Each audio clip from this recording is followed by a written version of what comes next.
you're hitting record, so the idea that we're going to do a like an after show. Yeah, we'll do that after the show. Yeah, we'll just give them an announcement, like, hey, we're doing this.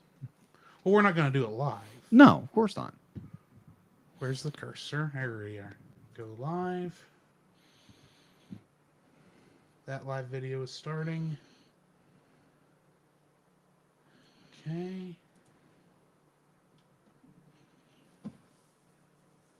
All right, YouTube, excellent. what are you doing? YouTube, like usual. Well, we know from last time it's not going to go once I hit live, so it's not going to come back in. So I guess no YouTube tonight either. Ugh. That's going to get annoying if I can't figure out what's going on there. But anyway. Yep. And since that made a noise, I should mute this.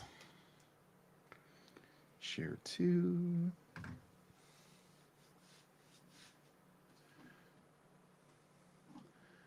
While I'm here in Twitch, I should have done this last week. Video producer. That's the one. First off, edit.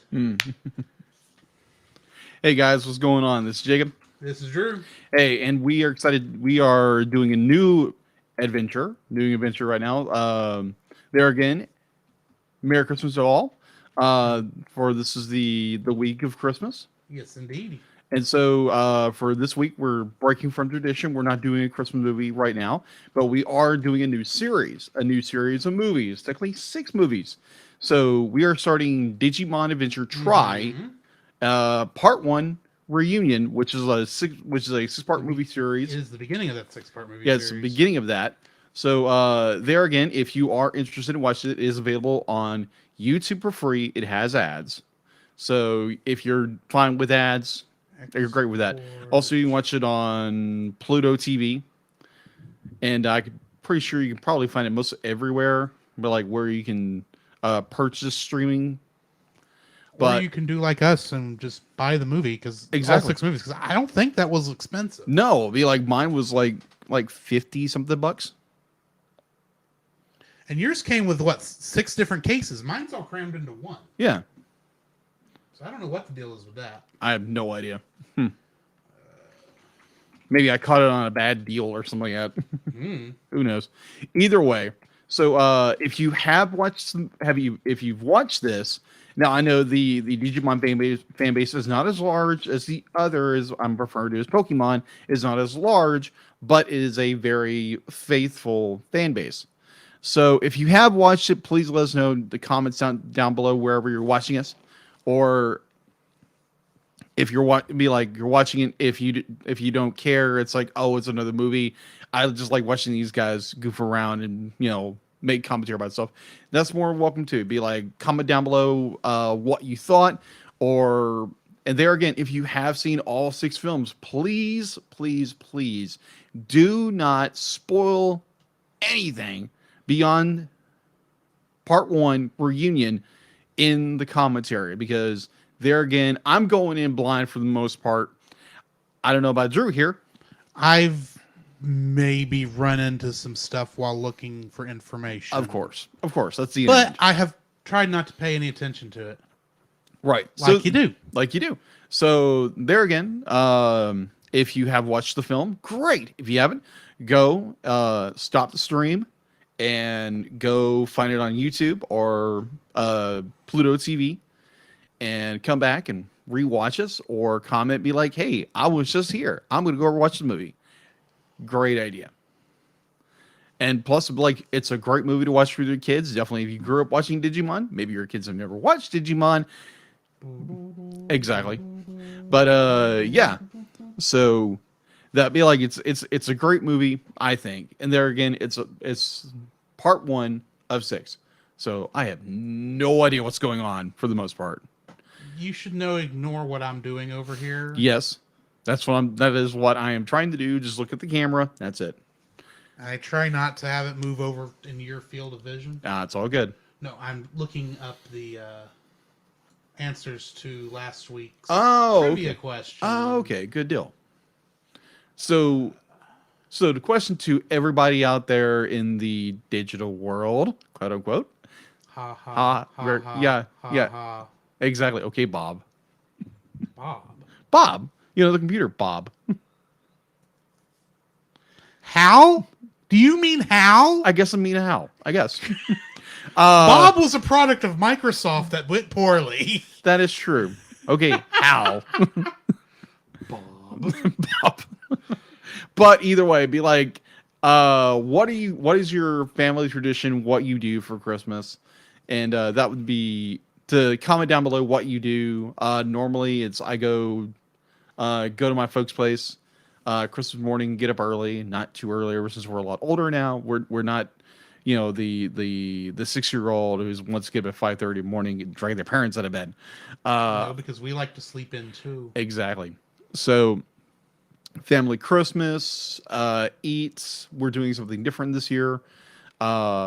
We planned a family vacation, something we have rarely done as a family. So we're planning that. We're going to do stocking stuffers instead of just gifts. So this should be fun. Should be interesting. What are you doing, Drew? I'm heading to visit my family, and we got 3 little Christmas get-togethers planned. Nice. Very nice. So I'm mostly playing it by ear. I got you. That happens. So let us know what your traditional family Christmas looks like.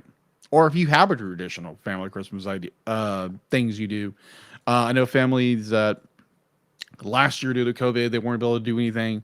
And I just learned a family that I know just came down with COVID. So definitely pray for them for quick healing. Josh is already clipping stuff, and he hasn't even said hi yet. Oh, thanks, Josh. Or he may have said hi, but I was on another page and it didn't save the chat, because why would it do that? You're right. Oh, he clipped the Bob comment. Oh, the Bob comment. Okay. That's what that was. I gathered. All right. So yeah, guys, we will get started in a couple of minutes. Drew's looking up stuff. Oh, I'm ready to go, actually. All right. Excellent.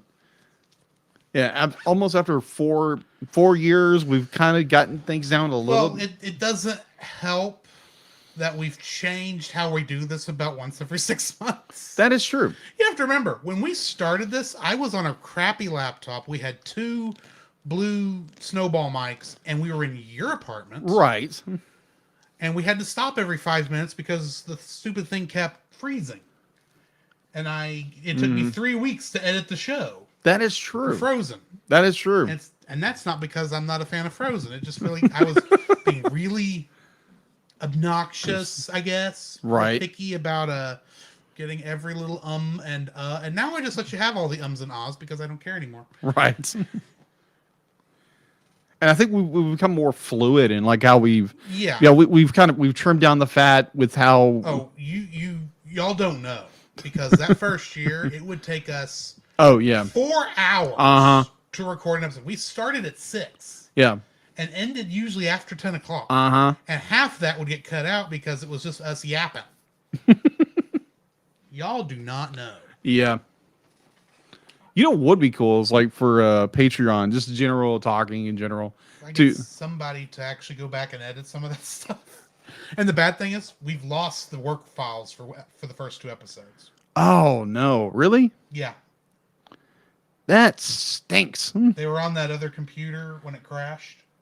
Oh, that's right. That's right. Everything else I had gotten backed up. For some reason, that was not.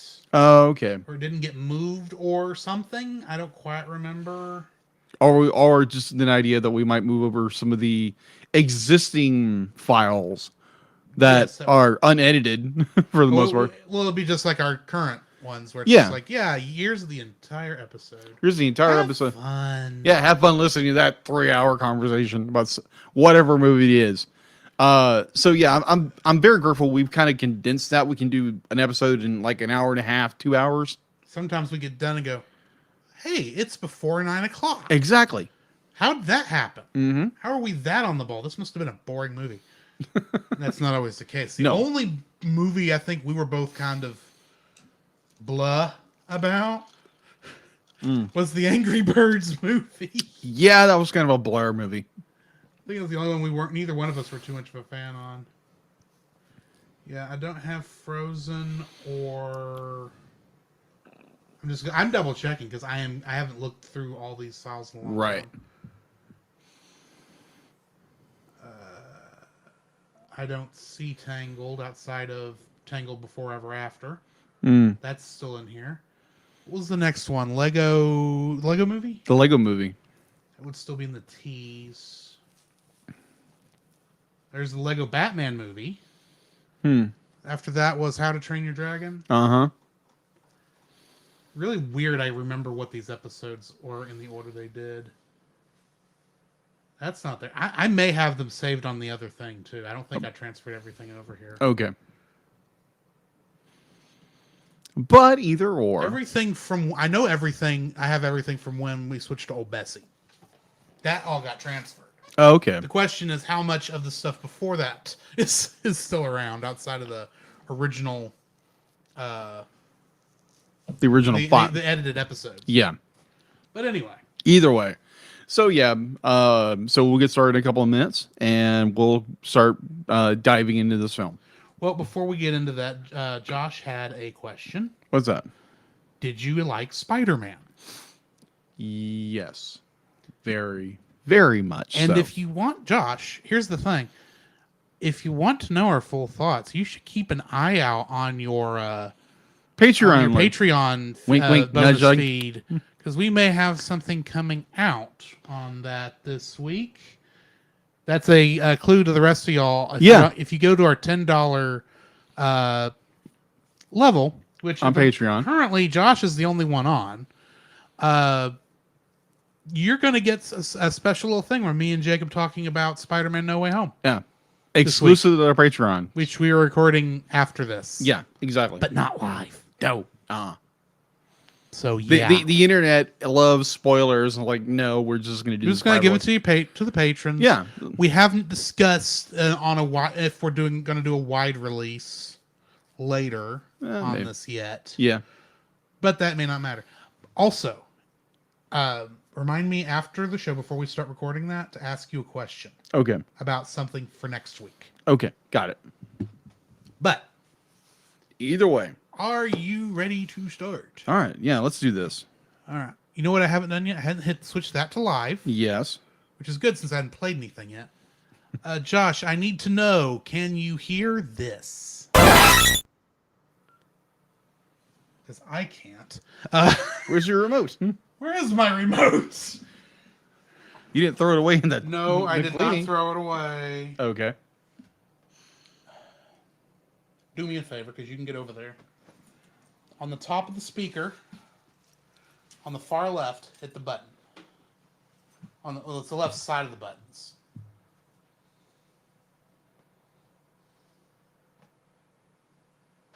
Did the white light come on? Yes, we're good. Okay, I'm going to hit that button again. He says loud cry is loud. I may turn it down. Yeah. What in the world was that? Is that better, Josh? Oh, he says it's on Peacock, too. Yeah. Okay. It is on Peacock. Did you want to venture try me? Oh, okay. Didn't know that. Okay. Peacock as well. Thank you. Peacock? Yeah. That was stupid. But anyway. Meh.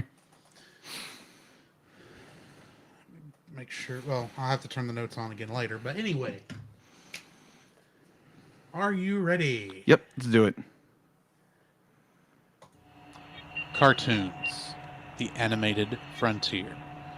These are the voyages of the Cellcast podcast. Its continuing mission to explore strange new cartoons, to seek out new animation styles and new creative storytelling methods, to boldly go where so few ever go again.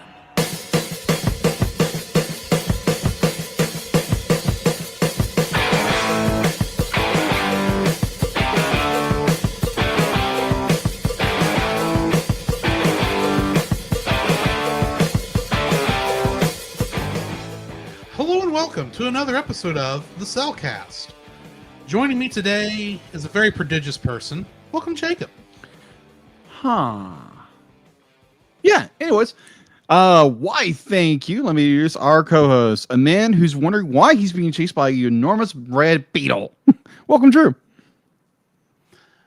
See, I was under the impression that the extremely dangerous animals were in Australia, not Japan. Yeah, well, they have a potential of popping up everywhere through a digital port. Maybe, maybe not.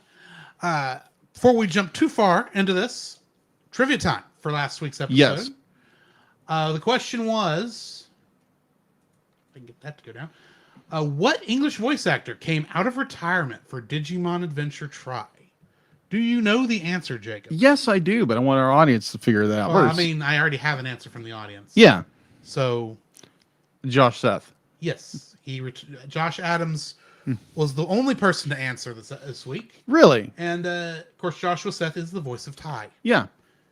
He had retired before this point. Yeah. So, I'm being curious, but like, how long was he retired prior to that? give me a minute. I will look. You ask the question after we go live. Yeah, I didn't think about that. Sorry, guys. Curiosity kills the dog, kills the hang on. pup, right?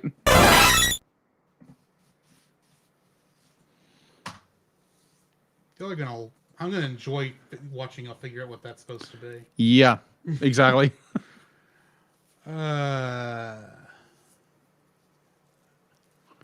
Okay, so 2007 to 2015, Oh, okay. and he has done like two things after these six. One of them being Digimon Last Evolution Kizuna. Kizuna, yeah, that was a movie. Yeah, and then something called Busted, Oh, okay. where he played himself. Interesting. Anyway, Yeah, okay. Interesting. that answers your question. Yes, it does. Thank you. Anyway, Jacob, how are you doing this fine Christmas week? Doing pretty good. Busy, like usual, drawing, working, trying to find gifts for family. There again, I have Still shopping? we're doing stockings this year, so and there again, most of my family's on a keto diet or a low carb diet or something like that. So you can't do candies or anything. A diet where you can't have joy because of the food? Pretty much. But be like family members who have lost a ton of weight do that. So it's on them for Hey, them. if it works, it works. It works. I like food. That is understandable. So yeah, I've been racking my brain trying to find just these little things that sound really, really cool for stocking servers for a different type of stocking. But other than that, I'm doing very well. Is it a shoe instead of a sock? It's a sock. Mm-hmm. It's a very large sock. Okay. Okay. Yeah, we're not doing shoes. That'd be stinky. I'm just double checking. You said it was a different kind of stocking. So, I mean, Yeah. it's either something that's not a sock. Maybe it's a silk stocking. That would get too weird too fast. Especially with Jim.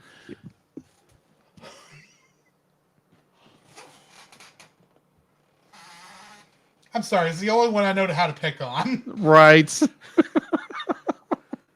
All right. So yeah, my week's been pretty good. What about yours? It's been all right. Had a nice, slow weekend. Mm-hmm. Nothing too dramatic happened. Right. So yeah, I'm looking forward to my 4-day weekend coming up. Lucky. And I got 2 4-day weekends in a row. Oh, fun. One for Christmas, one for New Year's. Nice. The only problem is, when I looked at the calendar originally, I thought it was Thursday, Friday on both of them that I was having off. Mm. It's actually Friday, Monday, because they changed it sometime in the last 2 months, and I didn't know it. Oh, fun. Because I didn't get the email, and I didn't think to look at the sheet when they posted it. Because I just thought, oh, it's the same holiday sheet I had last time. Oh, fun. So that's more on me, admittedly, but you know. Yeah, I don't get the 3-day weekend because Christmas this year falling on Saturday. I'm off Saturday, so I get my natural 2 days off. Aww. Yeah. So it's not it's off Friday. You get a 3-day weekend, which would have been amazing, but it didn't happen this way. Maybe next year. I don't know Maybe. when this falls this next year. Probably a Sunday, Probably. because I don't think this is a leap year. Otherwise, we'd have to get ready to go vote again. Yeah. Not getting into politics. Anywho. So No, Jacob, it's on a Friday next year. it went backwards? Yeah, it went backwards. So next year, Christmas will be on a Friday. I disbelieve you, but I need to look for myself. Hold on, that said November. Never mind.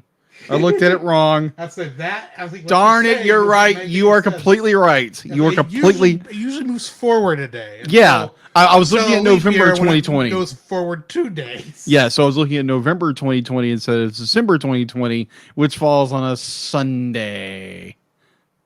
Fun. But you're off on Sundays too. Yes, Yes, I'm off on Sundays. You don't get anything. Snarf. I've been where you are, my friend. Yes. All right. Unfortunately, you don't get to stay until lockup and watch and get to kick everybody out of the store. No. I enjoyed kicking people out of the store. I've been there, done that. Yes, Josh, he meant 2022. Yeah, 2022. You notice I don't correct him at this point. I just let him say what he wants. Unless he says Warner Brothers when he means Walt Disney again. I've gotten better at that. Yes, you have. I've gotten a lot better. Doesn't mean I don't still listen for it. Anyway, Jacob. All right. What have you been watching besides Digimon? Digimon, yes.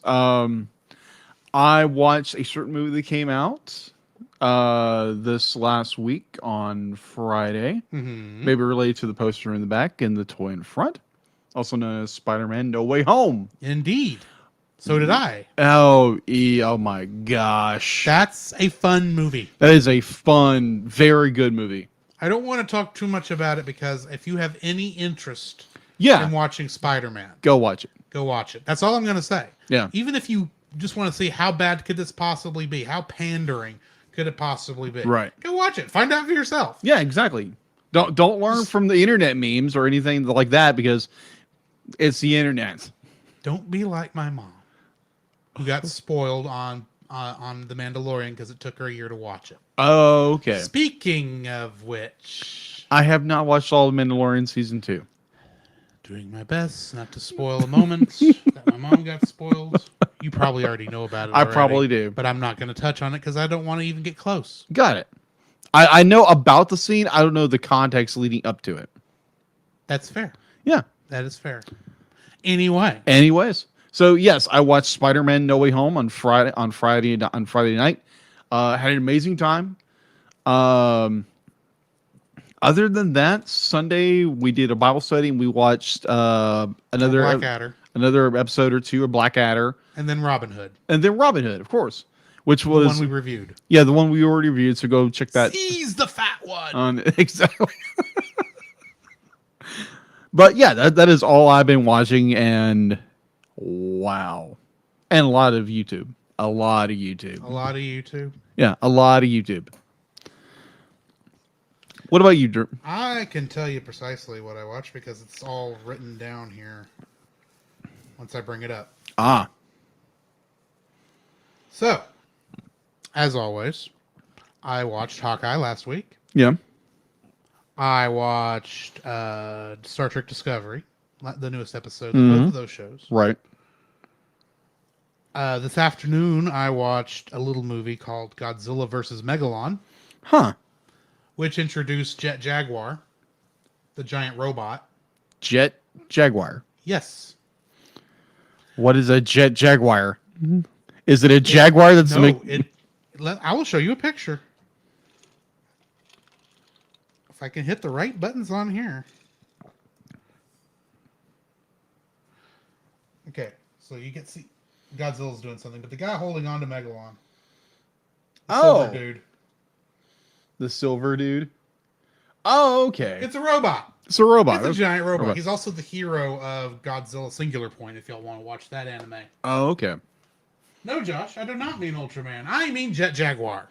Because he's the one who fought with Godzilla. Oh, okay. Cool. This is actually the only movie he appeared in until Godzilla Singular Point, if I remember correctly. But that was interesting.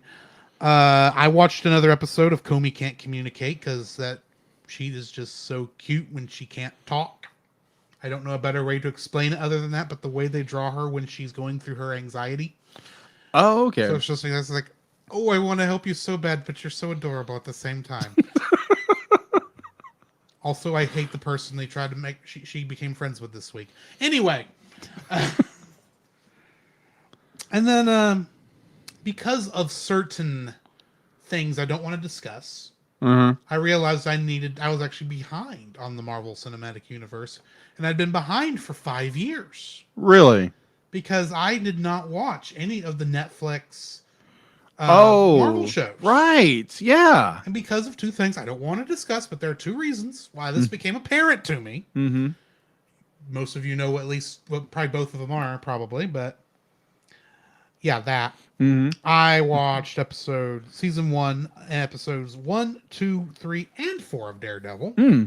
I've seen a few episodes of that series. This is really good. Yeah, I think I know why you're probably taking as long for the same reason I am. Because there's some of those scenes where it's just like, can I fast forward, please? Good night, Almighty. That's a bone. Yep, pretty much. It's like, yeah. Well, good night. If it's this bad, I can't. I hate to see what Punisher's going to be like. I know he's in there. Well, it is Frank Castle. But I still hate to see what Punisher's going to be like. Hey, don't get me wrong. I understand Daredevil does torture people to get information. Yeah, he's a street level superhero. But and I did see something in the Daredevil episode. I think it was episode 3. Mm-hmm. That I think there was a nice callback to. Oh, yeah. No Way Home. Yeah. I'm not going to get into it now. Right. Maybe in a special Patreon episode. Yeah. We'll get into it. Yeah. But we'll get to that. So I did that. I also, of course, played some Final Fantasy XIV. Okay. Because I'm still working through the main story on that. The story Wednesday night, when I played it, stabbed me in the heart and asked if I wanted more. To which I said, no, I have to go to sleep after watching that. Thanks a lot. It was one of those where after the scene ended, it's like, why does my heart hurt? I don't have a heart. It's not a heart attack. It's not that kind of pain. This is like, ow. And this is not going away. I was emotionally drained. Oh, been there. After watching this particular scene. Not telling you what scene it is because I do want people. I don't want to spoil it for people because that game that expansion just came out. But it was like, yeah, y'all have gotten really good at this storytelling thing, which is saying something when you go back to the original, when you go back to the base game. It's like, some of this is kind of awkward in the terms of the writing and the acting. But it gets really good. I've made it to the moon finally. Oh, good. And I met a bunch of rabbits. Of course. But they weren't making rice balls. Oh, okay. They had never actually seen what. One of the funniest moments is when because what they're doing is they're essentially building an escape craft. I'm not going to tell you how they're doing that. Okay. But they're making it for all the people on the planet. The thing is, they've never seen the people on the planet before. They don't know anything about the culture. All they know is they assume they base everything off of this person that was up there called the Watcher, who I'm not going to tell you who that is, but let's suffice it to say he's 12 feet tall. Oh, okay. And they realize, oh, you're not children? Bear in mind, my character is like 5'6", about as tall as we are. Yeah. It says, oh, you're not children. Holy crap, your entire race is this short. Hey, guy who works on construction, I need you to go into the residential areas and shorten everything by about a third. Yes, I mean everything right now. We don't have time to waste. The planet's going to be destroyed in about. It's going to be destroyed soon. You don't have much time. Because now we can fit more people on this. Because they thought they built it for people 12 feet tall. So it was like, what, 12 plus 4 yeah. feet? So it's like, Yeah, I bet you could fit a few more people if you lowered that by about a third. Pretty much. You can get at least a whole nother deck out there. Okay. Josh, I don't know what Dragon Ball reference I made.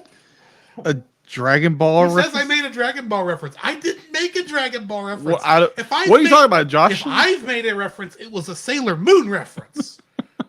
I thought he was long drawn out one, but it was a Sailor Moon reference. I thought he was talking about Bill. I was like, okay, over like the movie we reviewed, Over the Moon. Okay, Josh, you don't know this, do you? See, the thing you're referring to, the bunnies making rice balls on the moon, that is not something Dragon Ball made up. That comes from ancient Japanese folklore. It does. It's the same reason why Sailor Moon, her Japanese human name, Usagi Tsukino, means rabbit on the moon because it comes from that folklore since she's Sailor Moon. Mm-hmm. Also, I think Usagi Yojimbo comes from that too, for a more Western reference. Huh. That makes sense. I think. Do not quote me on that. And also think about the movie we reviewed last year of Over the Moon. Yes. On Netflix. Same thing. So that is not a Dragon Ball thing. Mm-hmm. But I understand where you're coming from. And if that was a Dragon Ball thing, that would be a deep cut because I don't think most people have actually read the first season. Read the first story arc. Of Dragon Ball or Dragon Ball Z? Dragon Ball. Oh, Dragon Ball. He said Dragon Ball Z. I'm saying, no, he did say Dragon Ball. I'm saying, but most people probably don't remember that. And so technically that doesn't even come from Dragon Ball. That comes from Journey to the West because that's what that first arc is based on. Yeah, exactly. Anyway, now that I have just gone off on a ton of rabbit trails. Pun intended. Hey, if it works, it works. Indeed. So yeah, and also the fake forest made out of crystals. That was interesting. And tile floors. Instead of grass floors. and wood, stuff to make for the park setting. They use tile. Wow. And crystal trees. There is at least water. That looks at least real. Right. Also, I like the joke. After they start rebuilding, they try to say, "Oh, you want to go see the residential district? Yeah, there's a lot of good housing there because all these MMOs have housing, so you can have your own personal house in the game for some reason." I say for some reason. I'll never afford it, so I don't know anything about it other than my FC has one. They say, "Okay, we're going to transfer you to the housing like we've done with every other major town. Have fun." Oh, it's not working. Where are you teleporting to? No! We end up on a pathway and hear a conversation we weren't supposed to overhear, but we did anyway. It's been an interesting moon trip. That is to true. say the least. And I didn't even tell you why we went to the moon. Oh, that's an entirely other kettle of fish. That is true. I did forget one. At level 34. By the way, not 34, 84, not at 90, which is what I expected. Wasn't in game. So I did forget one thing that I did over the weekend. I did go to a family Christmas reunion. That was a lot of fun. I think I sprained my back playing with my younger cousins. Well, that's what happens when they treat your spinal cord as a jump rope. Yeah, I was a human jungle gym, which always I'd be like trampoline. What? Not a trampoline. Be like that. That would have been bad. But boinky boinky. Exactly. I did get pinned to the floor by a 6-year-old and an 8-year-old. No joke. That happened. But either way, you had tons of fun this week. Yeah, exactly. For the next 2 days, my back is aching. It's like, ow, it was so worth it. Ow. But yeah, I had a great time. I got to see cousins I had not seen in years, and got to catch up with a lot of people, a lot of family that I haven't seen in a while, and it was great. A lot of fun, and yeah, hoping to do it next year or earlier. Either way, so while you're talking, why don't you go ahead and tell us the news? All right, so in the news. Let me get back to the news. Hang on, gotta play the new sound effect. The speaker shut off again, but it played. Okay. Come on. I will find the remote again. It's probably knocked on the floor somewhere when I was cleaning up yesterday. All right. So, the nominees for the 49th annual Annie Awards have been announced, and there is a plethora for the field of animation. So I'm going to go into the nominations, or the fields and the nominations. Yeah, it kind of gets repetitive through this, so just bear with me for a minute. All right, so special effect features to Belle, Enchantro, Ray and the Last Dragon, The Mitchells and the Machines, Vivo, best character animation, uh, Enchanto, Luca, Ray and the Last Dragon, The Boss Baby, the Family Business, Wish Dragon, a best character design feature, Luca, Rhea, Wrong Gone Wrong, The Mitchells versus the Machines, and Vivo. Best director, again, Bella, Enchanto, Flea, Luca, Mitchell versus the Machines. Best production design feature, Belle, Rhea, Ron Gone Wrong, The Mitchells, Vivo. And this kind of just repeats over and over and over and over and over again. The fact that it's the same 7 movies. it's the same 7 movies, and the fact that Ray and the Last Dragon got nominated for pretty much all of them. Well, it deserved it, right? Ray and the Last Dragon is probably what I consider the best animated movie to come out this year. Indeed. So And I say that having not seen Belle yet, because we're watching that sometime next year. Enchanto. I say that like it's not next month. yeah. So speaking of Enchanto, or not Enchanto, Encanto. That's what I meant to say. I'm sorry, Encanto. I apologize. No, we don't mean where the first Pokemon generation was based. Okay. All right. Bad pun. But anyway. All right. Disney Plus kicks off the holiday festivities this Friday, December 24th, when the Walt Disney Animated Studios launches Enchanto on its streaming services, which has just been in theaters. So if you didn't get a chance to go watch it in theaters, it'll be on Disney Plus. And yeah, that's basically all I've got. Unless you have something else. No, I'm actually was kind of looking to see if maybe they were doing Belle on Fathom events because sometimes. Yeah. But they don't have anything listed other than apparently there's Star Trek 2 again. Oh. I have seen that in theaters. I want to see that in theaters. That's a good movie. And they're doing It's a Wonderful Life again next year. Of course. Let me just gonna check one other thing. Because I'm only really looking for us.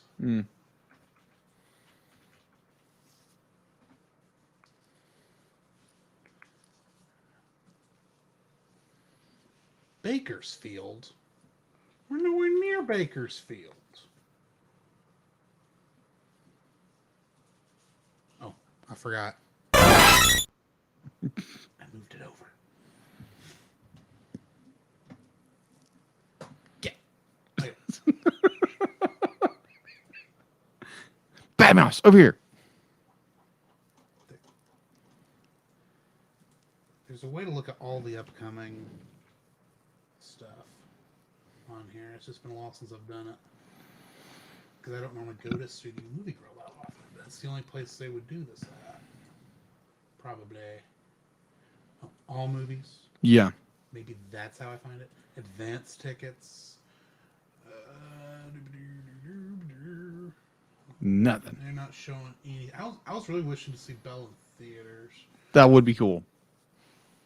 Because that's the kind of movie like you want to watch in theaters.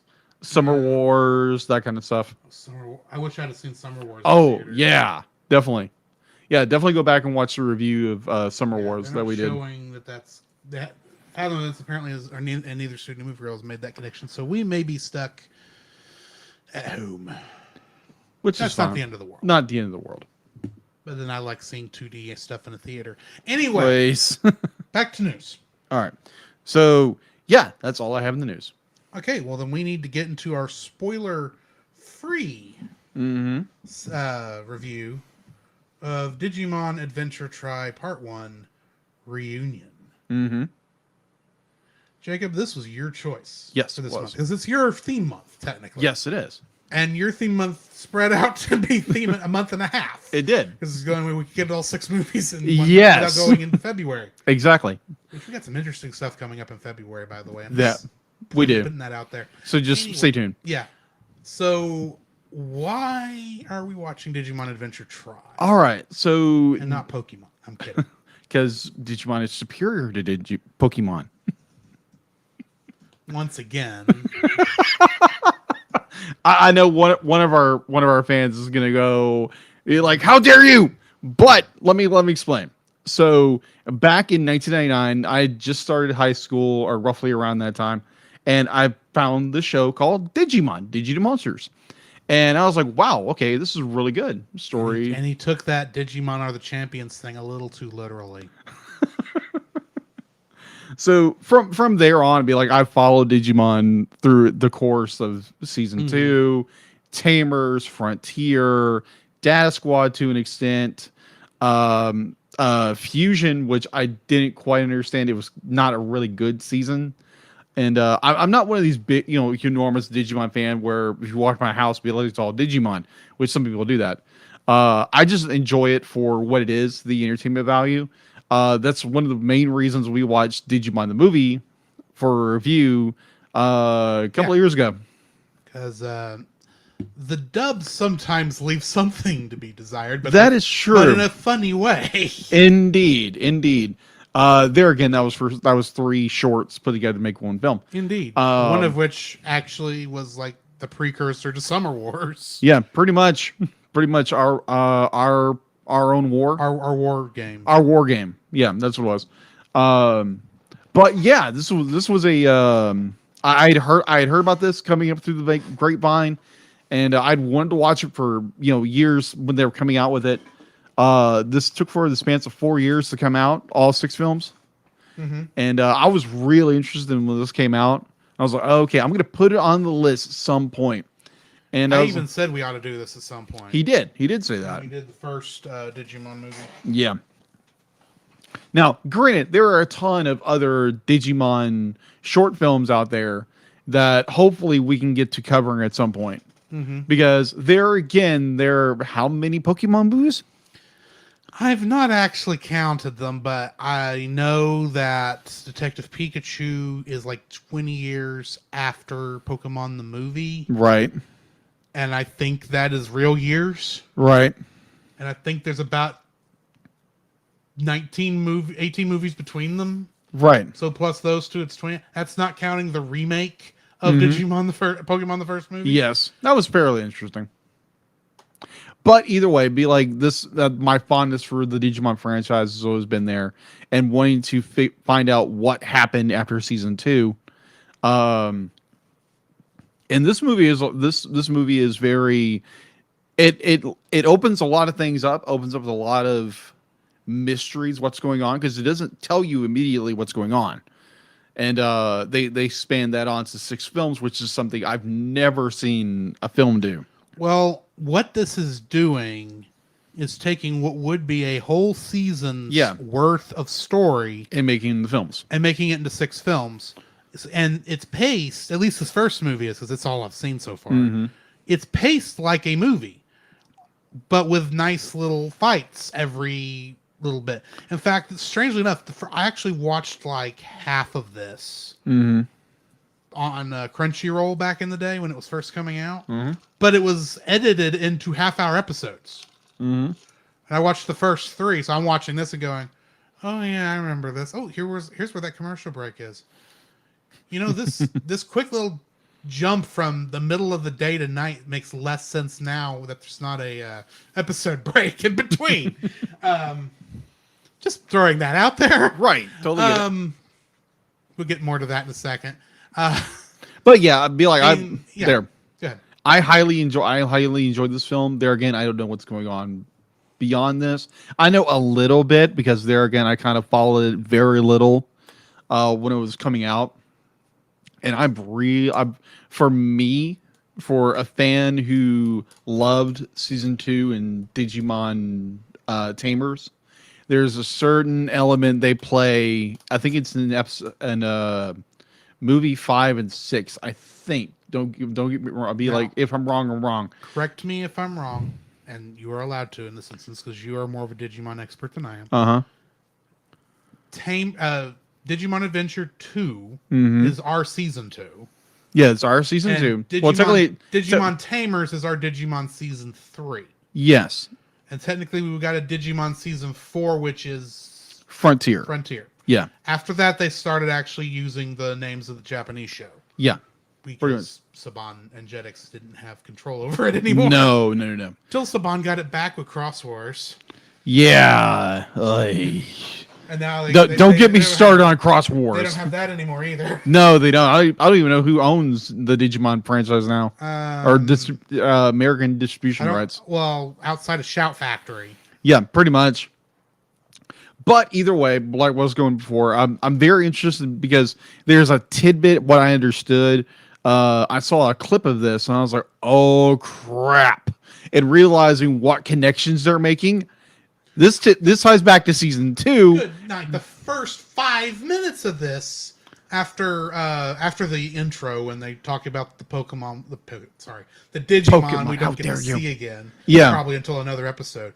Well, actually, I don't know if that's connected to the one they fight at the end, but yeah. Anyway, I'm sure it is, but not in the way I think it is. Right. That first scene there where they show the quick flashbacks to the 4 season 2 members that aren't in season 1. I'm going, did they just die? Do you hate these characters so much you killed them? Oh gosh, I don't think they did, because while this is a Japanese kids show, it's still a kids show. There again, we're in the spoiler-free section, and I don't know. This is like, I can say this part, right? Because it's in like the first 10 minutes of the movie. That is true. And you look at it and you go, and by the end, we still don't know what that was about. No, we don't. Anything in the first 10 minutes. No. Until Ty goes off to a soccer game, it just shows stuff. It's like, I have no idea what this is connected to. Yeah, it's pretty much. It's basically setting up everything that's going on. This is going to come back later. I just know it. Maybe then I'll know what's going on. But anyways, I'm definitely looking forward to the other parts. See how all these stories connect. And I've heard it's good, it's bad, it's kind of a mixed bag. But for me personally, I like this first part. It's really the part 1 is very well done. Mm-hmm. So, what are your spoiler-free thoughts? So, I am more of a Pokemon fan than a Digimon fan, but I did watch Digimon growing up. Right.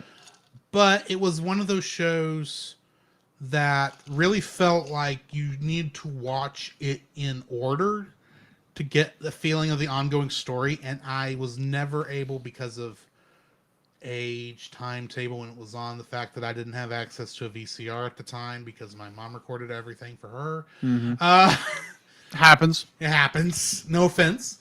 Not that she's listening to this episode. I watched a lot of the episodes, but so I know at least with season 1, I watched like most of the episodes. Yeah. Except for all the stuff on the first island. I came in after that. Oh, okay. So he had the Palmon being able to turn into Angemon was already something I knew about. Yeah. So I was there for the new Digidestined with Kari and Gatomon. I was there for that. I was there for a good portion of the ending of that first season with Myotismon, I think. Apocalypmon. I thought it was Myotismon. Well, Myotismon is I think he's the second from last main villain. The vampire dude's the one I remember because he was the one torturing Gatomon. Not really torturing, but had her under her thumb. Yeah. That's the one I remember. That's the... I just know at one point after that, while she was on the team and they were back on Earth, and they were fighting a giant Digimon, but I don't remember that one's name. That might be your Apocalypsemon. No, Apocalypsemon is the villain at the very end of the season 1. And so that's the last villain. I may not have seen the ending. I'll admit that. Myotismon was a very good villain. Don't get me wrong. Very good villain. And I just remember a joke that at the time was poorly translated, and I didn't get it. When Izzy's mom says, "Hey, where's Tento?" Tento? Who's Tento? You know, that little bug creature. You mean Tentomon? And I didn't get the joke at the time. Okay. Want to know what the joke is? They What? were making a joke dealing with Japanese honorifics, because Izzy would be like Izzy-chan, Okay. or Izzy-chan is really more how it would be pronounced. Yeah. Izzy-chan Tentomon. Yeah. It's a bad pun. Yeah. Okay. Didn't get it. American. Didn't get it. Yeah, we didn't get it. Didn't And get you it. shouldn't have translated it. You should have just edited that scene out. That was a good spot for a commercial break. But either way, like, yeah. And I watched parts of Adventure 2, and I remember being interested in Tamers, and I actually remember recording it on my own VCR, because by then I had my own VCR. Mm-hmm. And Tamers is good. I remember watching Tamers, or season 3 as I knew it.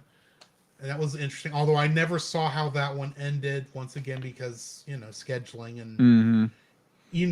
It's available on Hulu if you're if I ever want to. Yeah. And I've caught episodes of Frontier. I didn't watch any of them after that point, or because anytime I think I tried, I didn't last 5 seconds. Right, because it gets a little heavy-handed. But I do know that when Saban got the rights back, Mm-hmm. right after they got Power Rangers back, also at the same time, they uploaded like a ton of the Digimon stuff onto the internet. I think Hulu, actually. I think is where it was. And it wasn't just the English version. They had the uncut Japanese version. Really? And I actually watched some of that. And that was actually, this is very interesting. I don't know who half these names are, because these are not the names for these characters as far as I know. They're close, but they ain't quite. Right. I'm amazed that how little of the editing they actually had to do to Digimon to make it work, because of how much English was already in the show. True. Very true. They really couldn't change names at that point. That's why there's so many Japanese character names for the Digimon, because half the names are plastered on the back during the Digivolution. Very true. But anyway. Yeah. It's not that I don't like Digimon. I even played a Digimon game on PS4. Really? Called Digimon Cyber Sleuth. I heard of this one. It was essentially a Pokemon clone, but with Digimon. Mm-hmm. And I remember trying to figure out how to Digivolve them, and I guess I'd never thought of the chaos of how Digivolution works. Mm-hmm. But when you're looking at this tree, I'm trying to figure out, okay, I want to get War Greymon. But I don't have Agumon, but I have this other Agumon-like thing, and I can get there if I go this long serpentine route. Right. And it's like... Did he have bands on his arm? I don't remember. This was like 7 years ago. Right. All I remember is thinking, Pokemon's evolutionary trees are a lot simpler than this. Yeah, it gets a little weird. Even when you've got stuff like all the evolutions, it's a lot simpler than this. But anyway. Well, when a Patamon turns into an Angemon, which turns into a those... holy Angemon, it's like you're talking weird. To someone who forgets every time that, oh yeah, Gatomon is the same level as Angemon. That's exactly. But Angewomon is the same level as, was it Archangelmon? Whatever the other something like version that up was. Yeah. I remember actually that was coming up. I was watching this, and you see, oh, cool, Patamon became Angemon. That means we're about to see Angewomon. No, we're not. Still Gatomon. Because none of them went above, what is that, the champion level? No one went above champion level until the very end, when we at least got Omnimon back. And I just remember going, Gatomon, power up, please. Don't get me wrong, you're a cool character and all, and you've got a lot of stuff, but you are underpowered at this level. No, she's not. I know she's not, but there's a part of me that's going, you're the same size as Agumon and Tentomon. But she's a champion. But I know this. I'm not saying I don't know this. Yes. But half the scenes when she's interacting with, while she's a champion and they're at, in training, I don't remember what that level. Rookie. Agumon level, rookie. Level. I'm still going, you're the same size. You should be the same level. I know that's not how it works. Right. It confuses me every time, because in my mind, well, okay, this is why it confuses me. Okay. All the other Digimon. Yeah.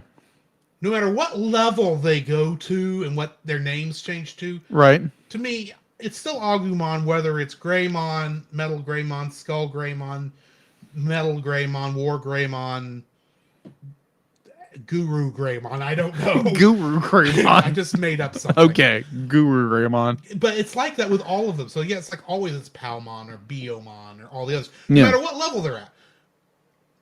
It's always Gatomon though. With other, so while they're at rookie level, I think, oh, they all went to the next level. Okay, Gatomon, where are you going to? You're going nowhere because you're already at that level. Exactly. We didn't get to see her Digivolve this episode. That annoys me. No. Even though we did at least get to see one of the season 2 Digivices. But anyway. Yeah, at least 2 of them. No, correction. We only got to see one. We actually saw We 1, saw 2, all- 1, 2, 3, No. 4. Yeah, 4. We saw 4 of them.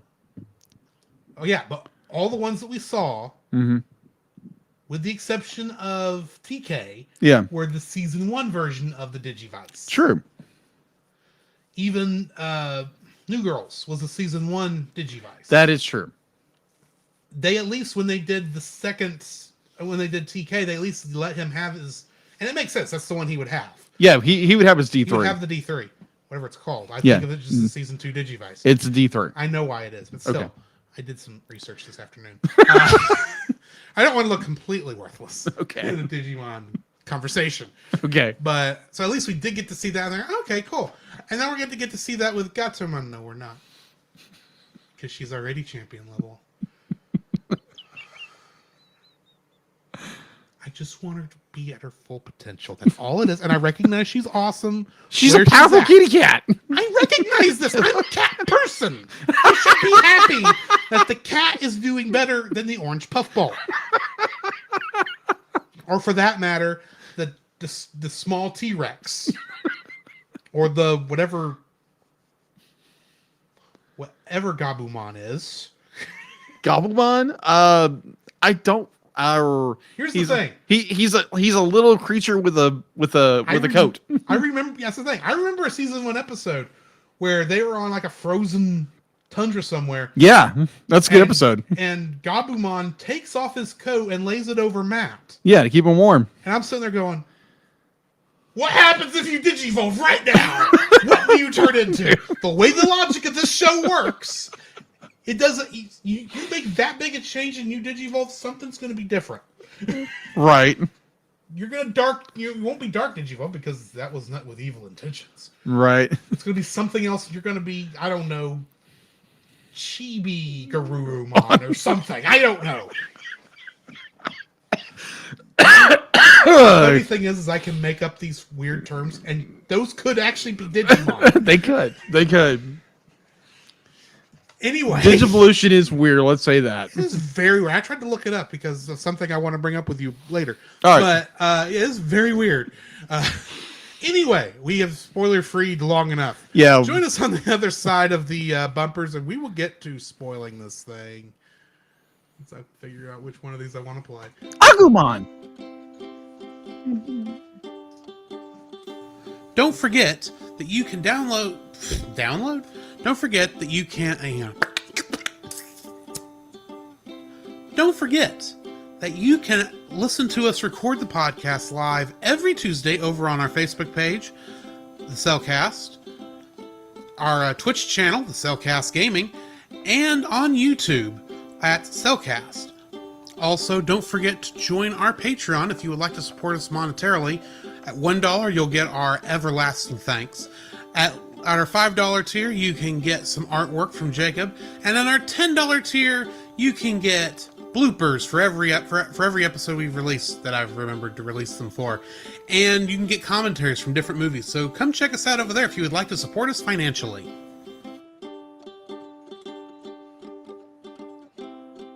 Every other week, join the Retro Rewind Pod as they travel back 15 or more years along the entertainment space-time continuum in their mission to review movies and games, establishing what is still worth your time today. Expect fun banter and trivial insights from Francisco and Paul, the Master Interrupter Powers, and rotating guest hosts who are all out of time.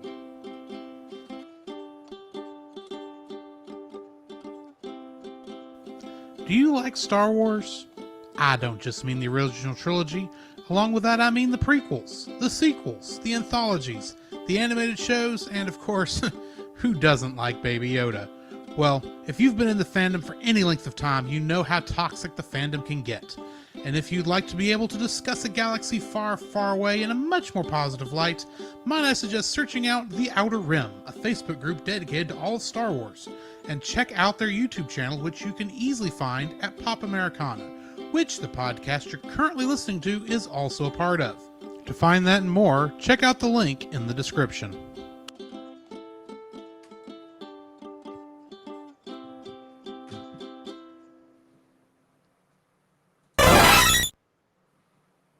Before I forget, I meant to let you borrow this.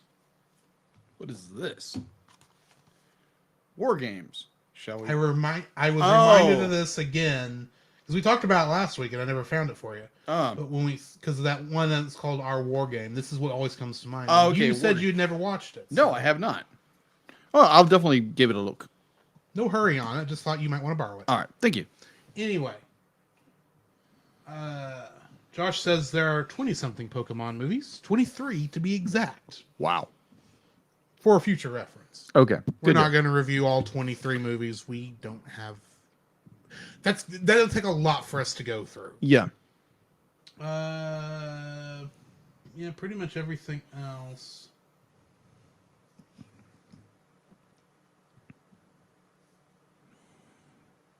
Other than he said No Way Home is 100 out of 10. And he said he had an amazing time. Haha. Which I think you said, and he was mentioning that. Anyway, one of us said it. I don't know. Yeah. You ready to jump into this thing? 'Cause Yeah. that's pretty much all the comments we're getting at the moment. All right. Yeah. Let's do this. Let me get my notes up.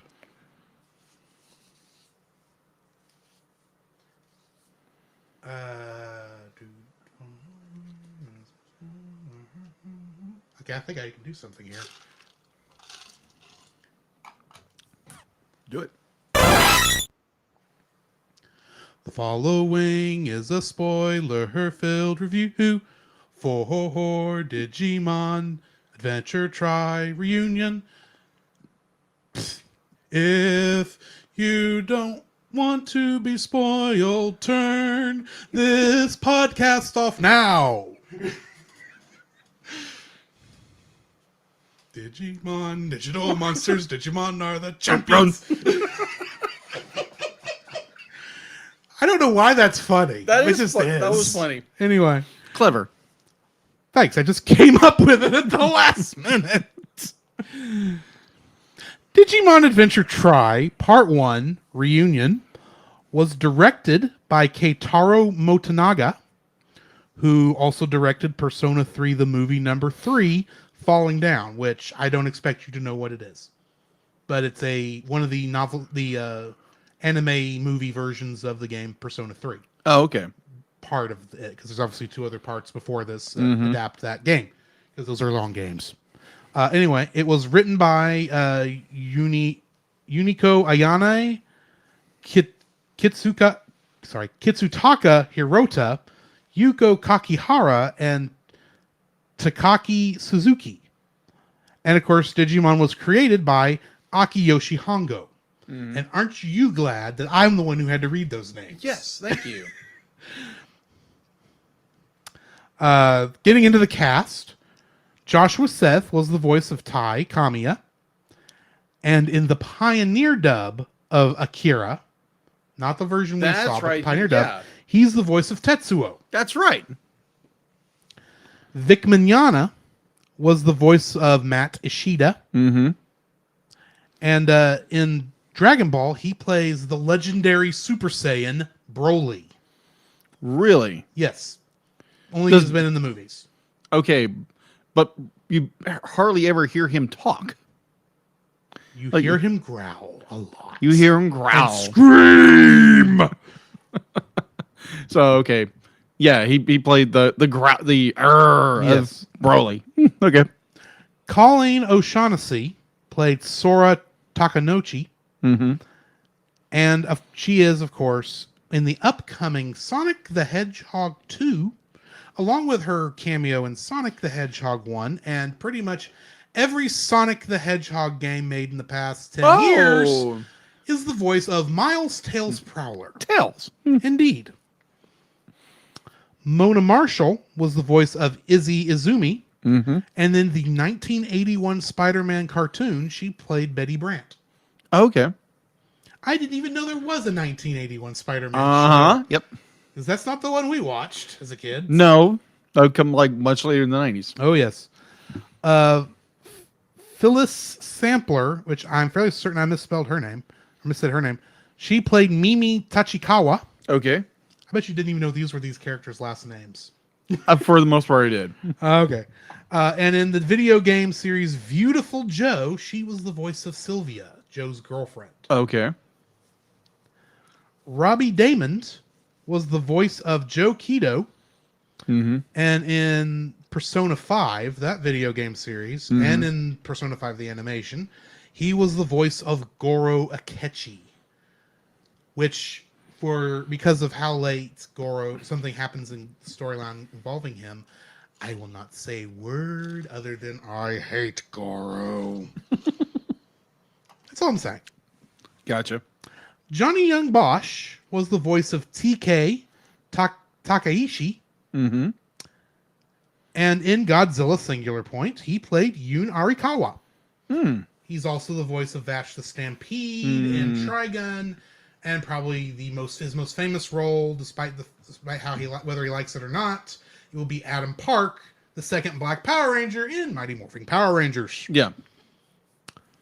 I didn't even have to look those up. I know those from memory. Tara Sands was the voice of Kari Kamiya. Mm-hmm. And would you believe she is in Pokemon? I'm not surprised there's a crossover. Well, I mean, statistically, there has to be some. Yeah. But do you want to guess? I'll even be nice. Which Pokemon is she does she do the voices for? How many Pokemon are there? I'll be even nicer. It's a Gen 1 Pokemon. That's still 100 and something Pokemon. It's 151. We heard her voice when we did Pokemon the movie. Oh, okay. I have narrowed it down probably to about 50 Pokemon. Squirtle? You are so close, it's not even funny. Okay. Try a different one of that range.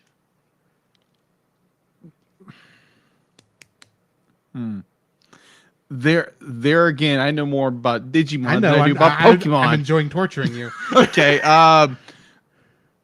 It's a water Pokemon, I guess? No, it's not a water Pokemon. Okay. It's a grass. It's a Bulbasaur? Yes, it is Bulbasaur. Thank you. Okay, I did something right. I figured out a Pokemon reference.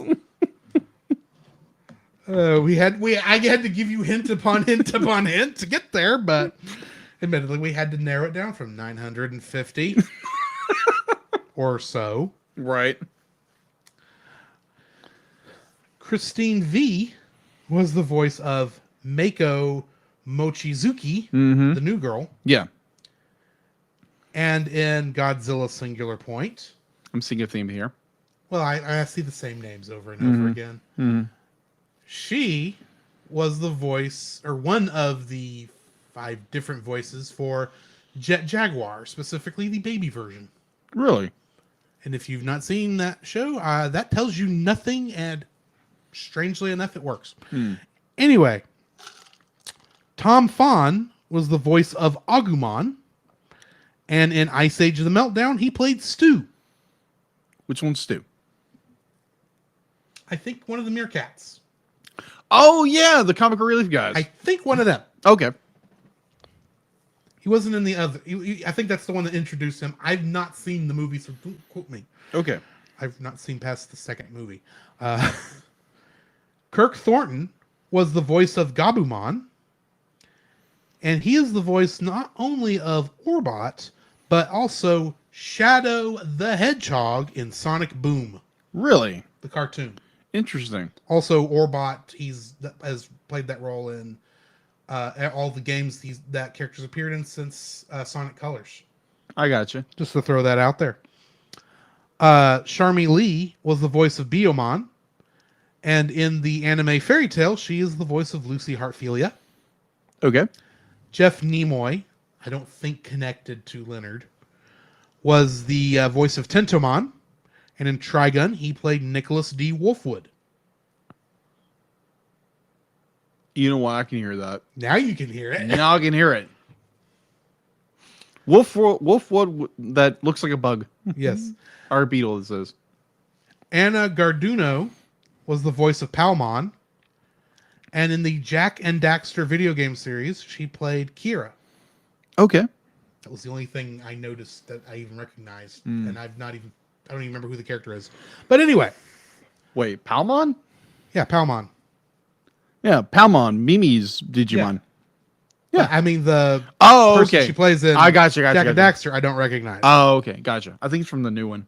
Well, it was from Jack and Daxter and Jak 2 are the ones that quoted. Well, never mind. So, yeah. And plus, I don't think they made one after Jak 3. Anyway. Yeah, anyways. R. Martin Klein was the voice of Gomamon. And do you remember when we were kids, a spinoff of Power Rangers from our perspective, a show called Masked Rider? Yeah. A villain in one of those episodes was named Turtletron. He voiced him? He voiced Turtletron. Okay. And I couldn't pass up an excuse to bring up Masked Rider. Okay, then. The adaptation of the Japanese show Kamen Rider Black. I had to think there for a second. Laura Summer was the voice of Patamon. And she voiced Janine Melnitz in The Real Ghostbusters. Kate Higgins was both the voice of Gatomon and Meikumon, who had like just a couple chirps in this episode. And one line. Barely a line. Yeah. But in Ralph Breaks the Internet, she was the voice of none other than Sleeping Beauty herself, Aurora. Really? Huh. Doug Erholtz was the voice of Daigo Nishima, and he played Vega in Street Fighter V. Dorothy Fawn was the voice of Yuko Kamiya, which is Tai and Kari's mother. And in the Lupin III, the Castle of Cagliostro manga dub, which is the one they refer to Lupin as Wolf. Oh, okay. Because they legally couldn't use the name Lupin at the time. She was the voice of Fujiko Mine. The femme fatale. Oh, okay. That stole everything at the end of it. Because she does. And the narrator was John Eric Bentley, who most recently voiced Barrett Wallace in Final Fantasy VII Remake. Now, I'm just going to throw this out there because we're about to do 6 weeks of virtually the same cast list. So, I'm assuming, at the very least, people are going to listen to this episode first. So I'm not going to repeat these characters. Okay. Assuming they, don't change. But in they are ones, Digimon, they do change. But in later episodes, since I did not mention anything but the normal forms that we normally see of the Digimon, I will go into their other forms, which have different voice actors. Yes. But I didn't want to be here forever. Right. And I don't want to have to repeat myself next 5 weeks. So, yeah. But Kingdom Hearts connections, which I'm also probably not going to repeat. See if there's any new ones going forward. But Kirk Thornton, who is Gabumon here, is Saix and Issa in Kingdom Hearts. Okay. Doug Erholtz, who was Daigo here, is Squall Leonhardt starting in Kingdom Hearts 2. He doesn't voice him in 1. Really? Yes, Leon. Leon. Because that's what they called him in Kingdom Hearts. Yes. Because it's hilarious. Or at least I find it hilarious. Christine V, who was Mako here, is additional voices in Kingdom Hearts 3.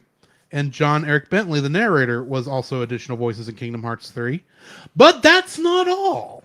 Because on the Japanese cast list, really, We've got Takahiro Sakurai, who's the voice of Tentomon. He is the voice of Cloud Strife in Kingdom Hearts over there. Huh. Hiroaki Hirata, who is the narrator over there, is none other than Captain Jack Sparrow. Chika Sakamoto, who is Agumon and Greymon over there, as fun fact, none of the voices change in the Japanese versions with the Digivolutions. None of them. Really? That is an American invention. Huh. But over there, she is the voice of Huey, Dewey, and Louie. Really? Last but not least, Daisuke Namikawa, who's the voice of Daigo over there, is the voice of young Eraqus in Kingdom Hearts 3. He's the one who is the Japanese Mark Hamill, apparently. Huh. Yeah. Okay. Which brings me to the end of our cast list. So, info and stuff. All right. So info and stuff is available to watch on YouTube for free with commercials. It's available on Pluto TV and the Peacock Network. Also with commercials. With commercials. All right. It has an IMDb of 7.5 out of 10. It's produced. And production was by Toei Animation. Mm-hmm. Distributed throughout the world, let's say. AU, that would be Australia. That's what I thought. Thank you. Madman Entertainment. Mm-hmm. And that's also for North America. It was for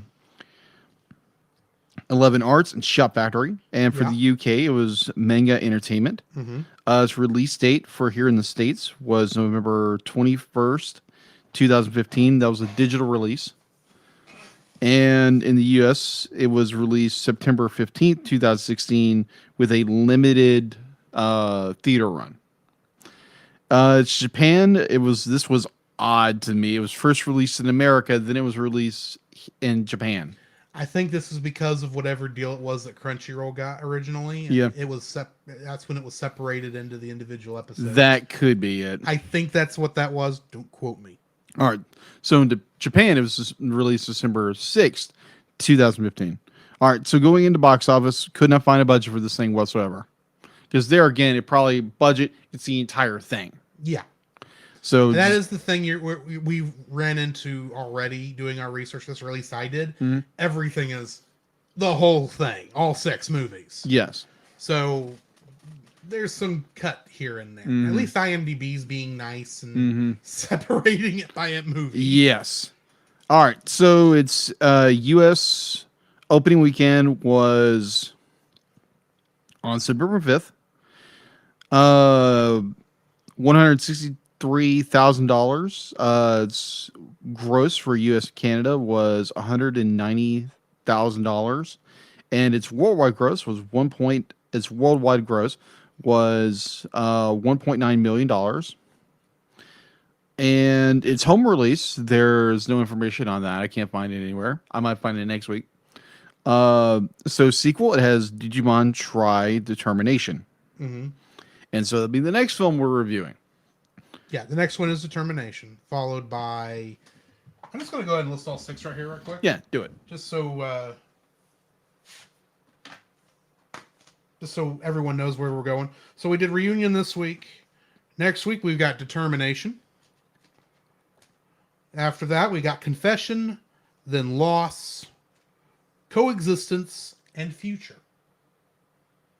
I wonder if the Digimon, I wonder if the Digimon they put on the discs here are important in where they decided to put them. Because, I mean, Agumon is on the disc 1. Yeah.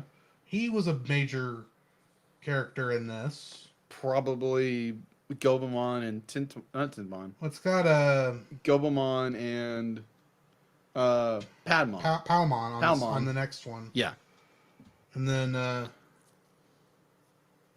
okay, every other one of these have like artwork, like special artwork for it. This is literally a screenshot from the movie. Yeah. That is weird. Anyway, sorry. Either way. Don't we all get distracted? Yes. You were saying. Yeah, so obviously, like the sequel is going to be Determination, so we'll be reviewing that next week. Yes, indeed. That brings us to the end of info and stuff. What about trivia? That's why I was asking if we got to the end of info and stuff. Yes, we So did. then I can jump into the summary. Yeah. All right. Ty, now in high school, feels downhearted that his friends are slowly drifting apart. Meanwhile, strange occurrences are causing electrical devices to malfunction across, and I'm assuming this is more of the Japanese version of the names, because I don't think in the original Digimon they were in Odaiba. Odaiba? Yes, they were in Odaiba. They actually did say Odaiba? Yeah, I wasn't it's in sure. Odaiba. I don't know how much of them being Japanese kids was in the original dub. Yeah. 'Cause it's been a long time since I watched Digimon the original Digimon.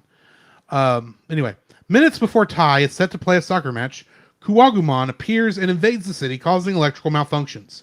Just as Tai is cornered, his Digivice shines and Agumon appears. He digivolves into Greymon and fights with Kuwagumon, ending up at Haneda Airport. Tai gives chase by hitching a ride with his homeroom teacher, Daigo Nishijima, as more Kuwagumon appear. Tai is joined by the other Digidestined and their partner Digimon, who defeat two Kuwagumon before Alphamon intervenes and crushes the last one. Mm-hmm. After the battle, the Digidestined investigate the circumstances leading up to Kuwagumon's appearance. Tai and Matt pay a visit to Nishijima, who reveals he is part of an organization monitoring Digimon activity. As Izzy develops ways to produce easier access to their partner Digimon and seek out digital disturbances, Tai begins to fear that people could get hurt as a result of his actions as a Digidestined. Alphamon appears the next day near the Daikon Rancha, whatever that is, targeting a Digimon under the care of Mako Mochizuki, a girl who recently transferred into Tai's class. Yeah. With Alphamon proving too powerful for the other Digimon, Matt urges Tai to stop running away from his fears, and together they manage to drive Alphamon off with the power of Omnimon. Afterwards, Mako reveals that she is also a Digidestined, and the targeted Digimon is her partner, Meikumon. Getting into the trivia. This was made for the 15th anniversary for the Digimon franchise. Mm-hmm. This marks Joshua Seth's first voice-over role in over a decade following his retirement. Mm-hmm. He had expressed interest in returning to voice Tai when fans began to message him over social media. While the cast of the Digimon monsters in the Japanese version has returned for this new project, the human cast features some new actors. The English dub contains most of the original cast, but there are a few new voices. Mm-hmm. Vic Mignogna previously voiced Christopher Onuma in Digimon Fusion. Like Matt, Christopher was the main rival to Mikey, the main protagonist. Mm-hmm. And this is the first Digimon entry in which Kari is voiced by Tara Sands instead of Laura Jill Miller. Mm-hmm. And Johnny Young Bosch and Christina V have both played Black Power Rangers. Adam from Mighty Morphin and Vesper from Hyperforce, which was an animated Power Rangers show. Really? Yes, we may have to look this up. Maybe. But anyway, that brings me to the end of the trivia. What is your first like? My first like would be, all right. Heck, it's the idea that, like, okay, in the original series you had Tai, who was just gun ho, be like he did everything. He was just the leader with so much charisma and the whole bit. And you go on to where they realize, be like, Tai believes that the digital world is a video game, and that if he dies, he gets brought back. Mm-hmm. And so there's this question on, like, if you died in the digital world, do you die in the real life? Like dreams. Like dreams, exactly. Yeah, this is not a Nightmare Before Christmas or a Nightmare on Elm Street kind of thing. But This is the wrong song to whistle, but I don't care. It's creepy. But no, be like Ty at that point, he starts questioning all his judgments, and Matt has a tendency of beating him up over it. But it starts that growth of that character to being more of a more mature character. And in this, they kind of continue this with Ty worrying that his actions are having consequences, and that someone could die from their conflicts with these evil Digimon that keep popping up. So I like this struggle that Ty is having with it's not having any it's having his judgment calls, like when they're fighting Alphamon. Alphamon. Thank you. They're fighting Alphamon. There's that point of hesitation where they could have got the kill shot, but Ty hesitated, and that caused Omnimon to miss or hesitate to fire. And so you have that, and you get it into the extra scene during the post credit. You get the post credit scene where it's where Ty is still struggling with this. He's still struggling with the responsibility and wanting to be not wanting to cause innocent lives to be snuffed out due to their actions. Not to mention all the other destruction that's occurring. Oh yeah, definitely. I mean, how long until you run out of buildings in the abandoned warehouse district? That is true. That is so true. And it was just, I found that very fascinating that you had this character that is the leader of the group, but he still struggles with like holding that responsibility and not just going gun ho like he used to when he was a kid. And I miss that because in season 2 they didn't do that because obviously Ty wasn't the main character. They just made him more like a mentor leader, which is like, Ty is a mentor. That's kind of weird. What, you're saying a character can't grow up? No, I could say be like, yeah, he definitely grows up. He's definitely starting to grow up here. Yeah, he's definitely growing up, but he still struggles with the, not the responsibility, but more the what's the word I'm looking for? The results of his actions. Yes. That people could be harmed in these events that are going on. So he struggles with those. I thought that was really fascinating. They continued that thought, or continued they continued that story beat. Right. Yeah. So what is your number one? I love that this is a fun adventure story. Yeah. You get you get the seeds of what they're doing with this particular series. Yeah. Very early on, but at the same time, immediately after that's like, okay, yeah, it's a normal life. I got to go. Ty's got a soccer game. Matt's got his band. Yeah. With a very Japanese, trying to make an English name. Very much so. Yeah. And then you've got all these others, people who can't make it to either one, but of course Sora's going to try to make it to both because it's Sora. It's Sora. She's trying to be supportive of everybody. And of course Mimi is Mimi. Yeah, of course. Joe is struggling with his studying. You get all this is like it very quickly reminds you, okay, who are all these characters? Yeah, it's a nice because character build up. You've got what, 8? How many Digestion besides the new girl is there in this group? Like 8? Yeah, there's 8. That's a lot of people to have to keep up with, and then immediately it's like, okay, you got to know who all 8 of these people are in the next 15 minutes. Yeah, because otherwise you're not going to be able to follow the story. No, you're not. Yeah, it's and they do a good job of introducing you to all these characters. They do before you even have to remember. Oh yeah, there's another 8 characters that are connected to them. We're gonna have to introduce you to here in a bit. Yeah, when the adventure gets started, but they're already showing things like the messed up versions of the Kuwagumon that are going through and messing up the electrical grid. And I'm still sitting there going, Izzy, you should already know about this. This shouldn't be catching you by surprise. Yeah. As much as you're into this. I mean, we'll find out. He has his own office. Yeah. So, I mean, he really should be a little more on the ball right now. You would think. He's really trying to figure out how to get to the digital gate. Is that what it was called? That was somehow closed? I don't know what that is a reference to. If that came up in, I'm assuming the end of Digimon Adventure 2. Yes. Came in, or if it was something that happened in between 2 and Tri. It's in season 1 the digital gate closed, but they were able to bypass it through like a digital portal or something like that through the computers. But apparently it's still closed, and so they can't get back, and that's why these other portals are. Yeah, somehow they're popping up. Yeah, right, and somehow our hero Digimon got through without whatever virus was affecting everybody else. Yeah, there's a lot of these things that they don't exactly explain, and I'm willing to give that time before I call it a complaint. Yeah, to see where this goes. Now, if by episode 6, the last one, we don't get any explanation, that's going to start becoming showing up more in my dislikes. Yeah. Because it's like you have planted seeds. You need to jump on them. Indeed. I don't expect you to figure everything out in part one. Mm-hmm. If you got a series, you got to plant the seeds now and answer them later. You have to. Or otherwise you run into J.J. Abrams' itis. Because he's very good at asking questions, but he's horrible at answering them, in my opinion. But that's not what we're here for. It's just a fun adventure story. You got all this stuff happening. You got a mystery that they need to solve. Oh, yes. Why the kids need to solve it, and the adults seem to be just content to hang out in the background with course. With no explanation. I will get more into that in a minute. And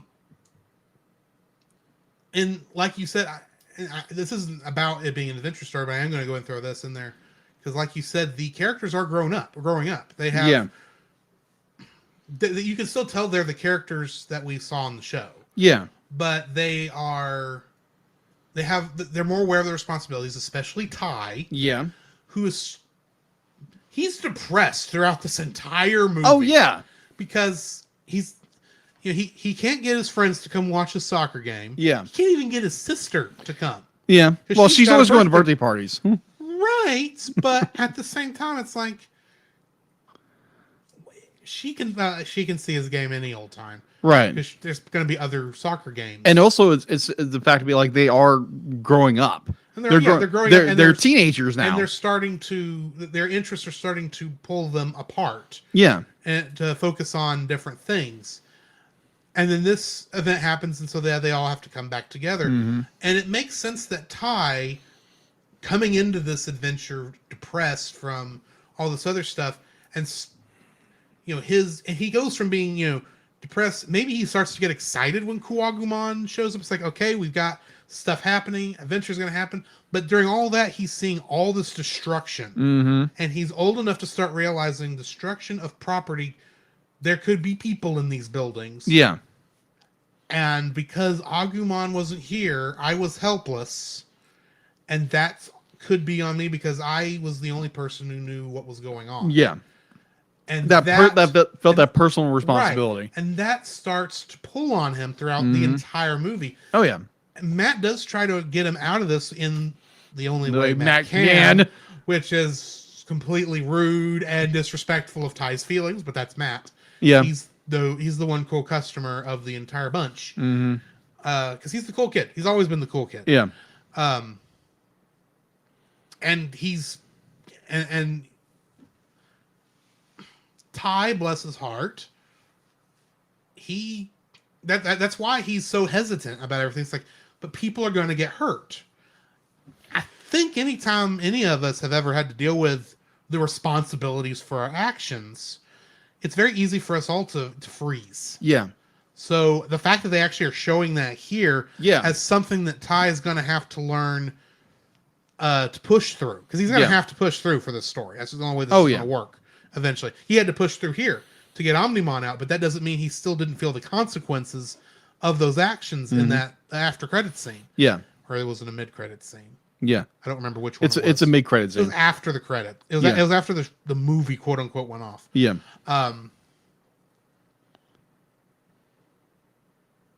But I mean, he's still dealing with that, and so he's going to have to sometime by the last movie. He's going to have to come. He's going to have to say, yeah, this stuff could happen, but we should try to minimize the damage and collateral damage as much as possible. We still have to act. Yeah.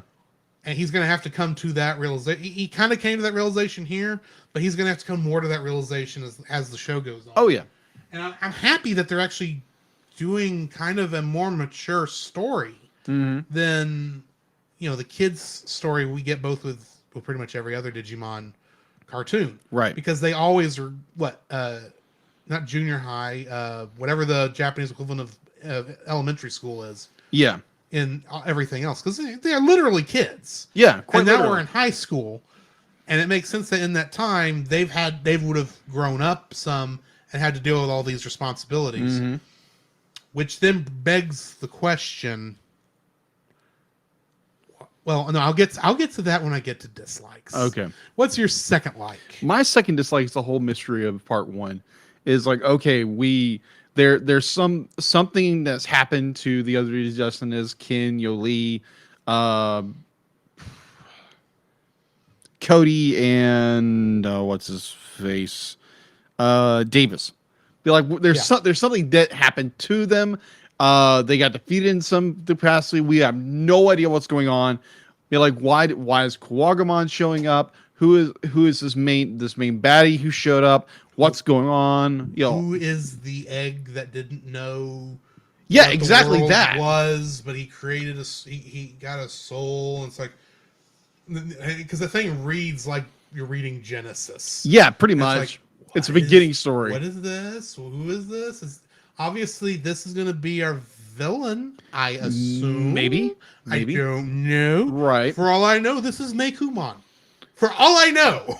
Who knows? It could easily be the giant cat. Yeah. Interesting trivia note. When I saw this originally back, was it 5 years ago? Yeah. Meikumon was the first time I had ever heard of a Maine Coon cat. Really? Yes. Interesting. And I want a Maine Coon cat so badly you don't know. I'll never be able to get one in this apartment, but... Big fluffy cat. Yeah, big fluffy cat. Also, I'm fairly certain I'll have to shave it daily. And the cat absolutely love you for that. As hot as Texas is, yeah. Yeah, poor cat. I mean, heck, have you seen the weather for Christmas? Yeah. It's 80 degrees. That's the high. Maybe it'll change. Lord willing, it might change. I'd be happy in the 60s. Yeah, That's agree. still Christmassy. That's still yeah. nice warm. But 80 degrees, that's when you start sweating. Yeah, pretty much. Anyway, that's beside the point. Anyways, yeah. So just the grand mystery of this first outing, the part one of reunion is like, okay, our characters they're growing up and they're like Drew said earlier, they're kind of, their social obligations are pulling them apart. Mm-hmm. And it's just profoundly mystery. It's like, okay, what's going on? Who's this Mako? Who's Makomon? Who are these other little Digimon who are popping up? Yeah. Like who are sending like the Kuwagamon into the real world? How are they doing it? And so this confounding mystery is like, oh my gosh, I got to figure out more. So yes, thankfully they made 6 movies and not, oh, here's the first one. We didn't finish it. Sorry. But thankfully they did. Gee, I think you're channeling your frustrations with another anime movie series that you may have strong connections with. Which one? A rebuild of something, perhaps an Evangelion. Oh, okay. That it's taken 10 years to produce 4 movies. Right, that's understandable. But Digimon did 6 movies in 3 years. 4 years. 4 years still. Yeah. That's a long time. That's a feat. Yeah. But there again, I love the overall story they've told in this first one. That it's be like you are the mystery is left open. It's like what's going on, what's going to happen next, and so I find that incredibly intriguing and want to see more. So that's good storytelling when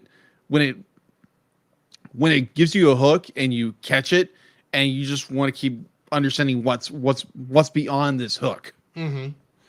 So yeah, that's my number 2.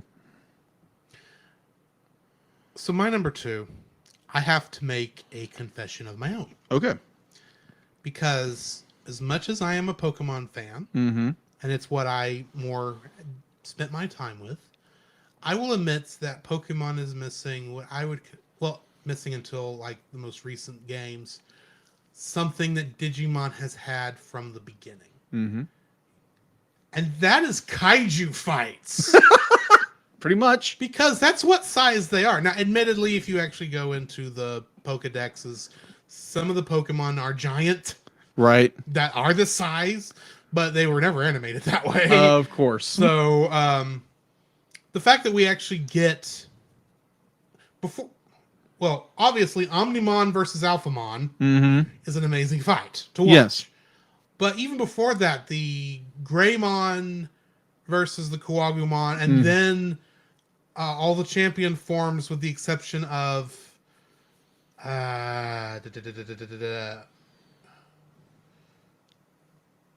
Patomon, that's the cactus, Yeah, right? And that's yeah. Joe's. Oh, That champion form. I can't even think of the rookie form's name. Gatomon or Not Gobamon. Gomamon. Gomamon. Well, Gomamon is the rookie name. Ikakumon. Ikakumon. Yeah.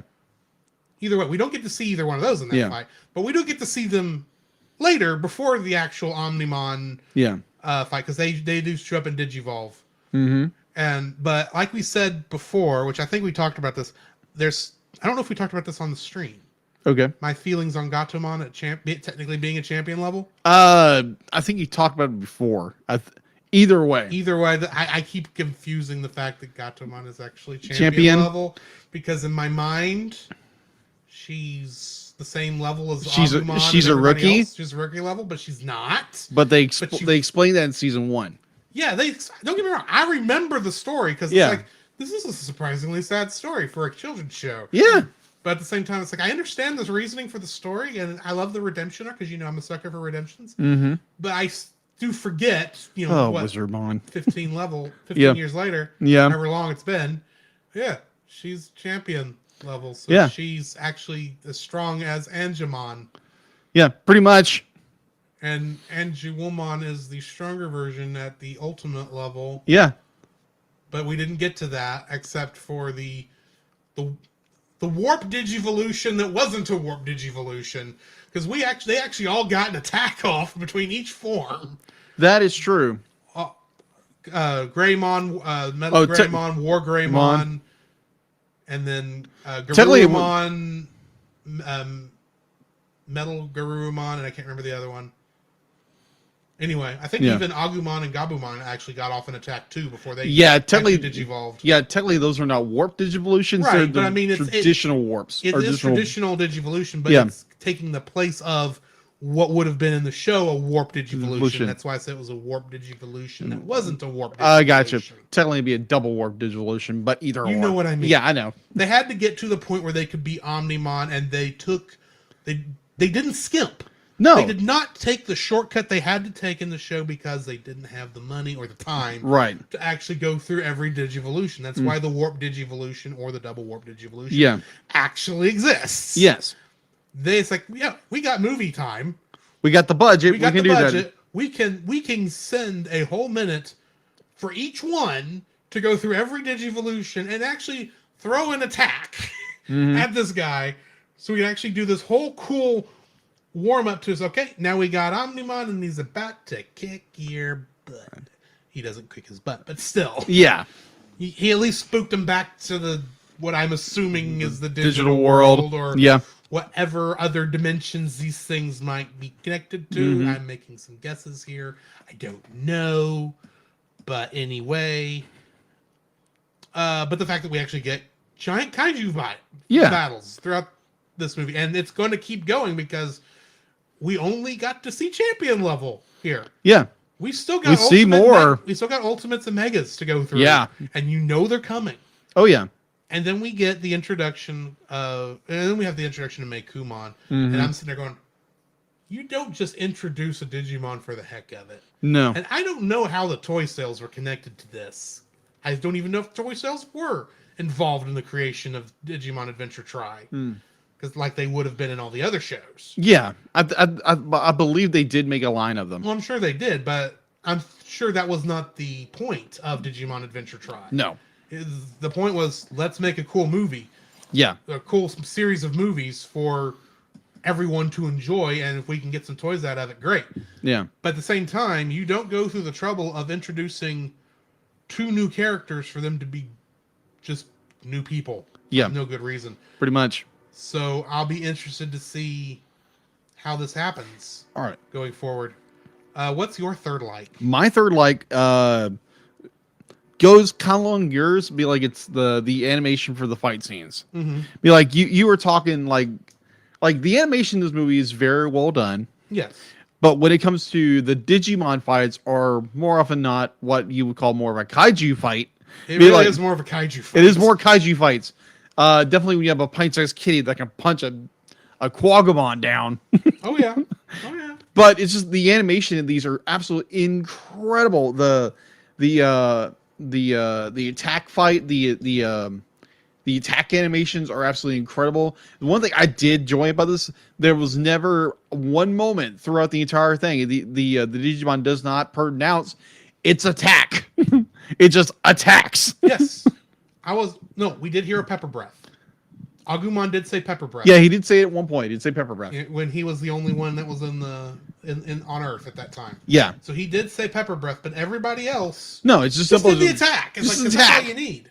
It's like, oh yeah, let's tell our enemies what I'm throwing at you. Yeah.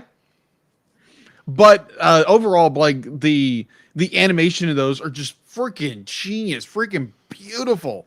Be like your special effects, your after effects, everything. It's like, oh my gosh, because it looks like it's drawn, but obviously it's digital. Yeah, it's a digital effect. But well, I mean, this is vector. I think most of this is vector style animation. Yeah, but it's a lot more fluid than that. Yeah, and they throw in a lot of CG 2D stuff too. Yeah, in some spots. Yeah, I love those. I love the Digimon's Digivolutions because they changed that. They made it to more of an egg and you become a different Digimon. More on that in my third like. I gotcha. but overall, it's the Digivolution animations, the fight scenes, the Digi-Destiny character animations were general at best. They're good. Do not get me wrong. They're very good animations. But when the Digivolution and the fighting happens, the animation gets cranked up. Yeah. And I love that. Absolutely love that. So, yeah. Animation. What's yours? So my third I'm going to admit I'm a little on the fence on this. I'm ultimately counting it as a because if you take the nostalgia glasses off and look at the transformation sequences for what they are, they're actually very good. It's very nice animation. There's only one little hiccup, and I think that was on Tentomon's where they really had to squeeze him in to fit in the egg. Yeah. at that point, but everyone else looked good going through that transformation, and I do like how everyone but TK had their original Digivices, while TK was, of course, using the D3 that he got in Season 2. And one assumes that when Gatomon actually gets to Digivolve, we'll see Kari's D3. But, like I say, I'm on the fence because I love transformation sequences. Yeah. In not just anime, but anytime they show up. It's like watching Magical Girl transform, Power Rangers morph, that sort of thing. And in my mind, if you're going to do that stuff correctly, especially with something that you've got nostalgia glasses for, the transformation should do more. The transformation sequence, even if you're doing new stuff with it, should do more to be a throwback to the original. Now, admittedly, you go back and look at the original transformation from Rookie to Champion, it is not special. No. It is very cheap. So they had to do something, don't get me wrong. And there is some throwbacks to what they did with Digimon Season 1 and those transformations. Because bear in mind, what I remember in Season 2, when they did get regular Digivolutions back, and we did get Palmon going to Angemon, they went back to the original stock footage. Yeah. For those times. And that's true of pretty much all of them, and except for, of course, the newer shows where technically it's even different Digimon. Yeah.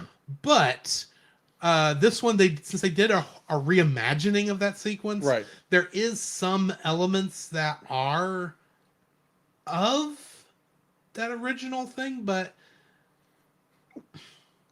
there is a part of me that's like, you could have done more to give it more of the feel. Right. And so I'm hoping when we get to Ultimate Digivolutions, it's not the same as the champion level. Right. I really hope we get more of a interesting transformation. I know we don't technically get the crests again, although Yeah, it's supposed to be involved. But I mean, they don't have the actual pendants anymore. Yeah, I'm curious how if I know they're going to the ultimate stage. Yeah, they have to. But how in the world do they do it? That's going to be the question, and I'm hoping with the transformation sequences, it's because I know at least that transformation sequence, there's more to it. I mean, it's not as bad as the baby level to the rookie level. Yeah, it's not that bad. Yeah, that was literally it's like a page flip in that original. There was not much to that. No, they did like the entire group in like 10 seconds in the original for those initial Digivolutions. Right. This is close, but it's not quite there. And it actually gives more, but it's like I wish there was more connection. And because for the English dub, I wish they'd actually done the transformation music from Digimon and not go to the Japanese music that we hear throughout most of this. Don't get me wrong, I do like Digimon Are Back Again. Yeah. But at the same time, I know that's like the only concession they were able to make for this because of the budget. I just wish they had done just a touch more for the English version to kind of give us more of that original our Digimon feel, basically. Yeah, agreed. But anyway. Yeah. That being said, while I know you're a Digimon fan, mm-hmm. you got to have something to dislike about the movie. Oh, yeah. At least one thing. So, what do you got for me? All right, so I'm going to go, kind of not in particular order this time, but it's going to be like light, kind of heavy.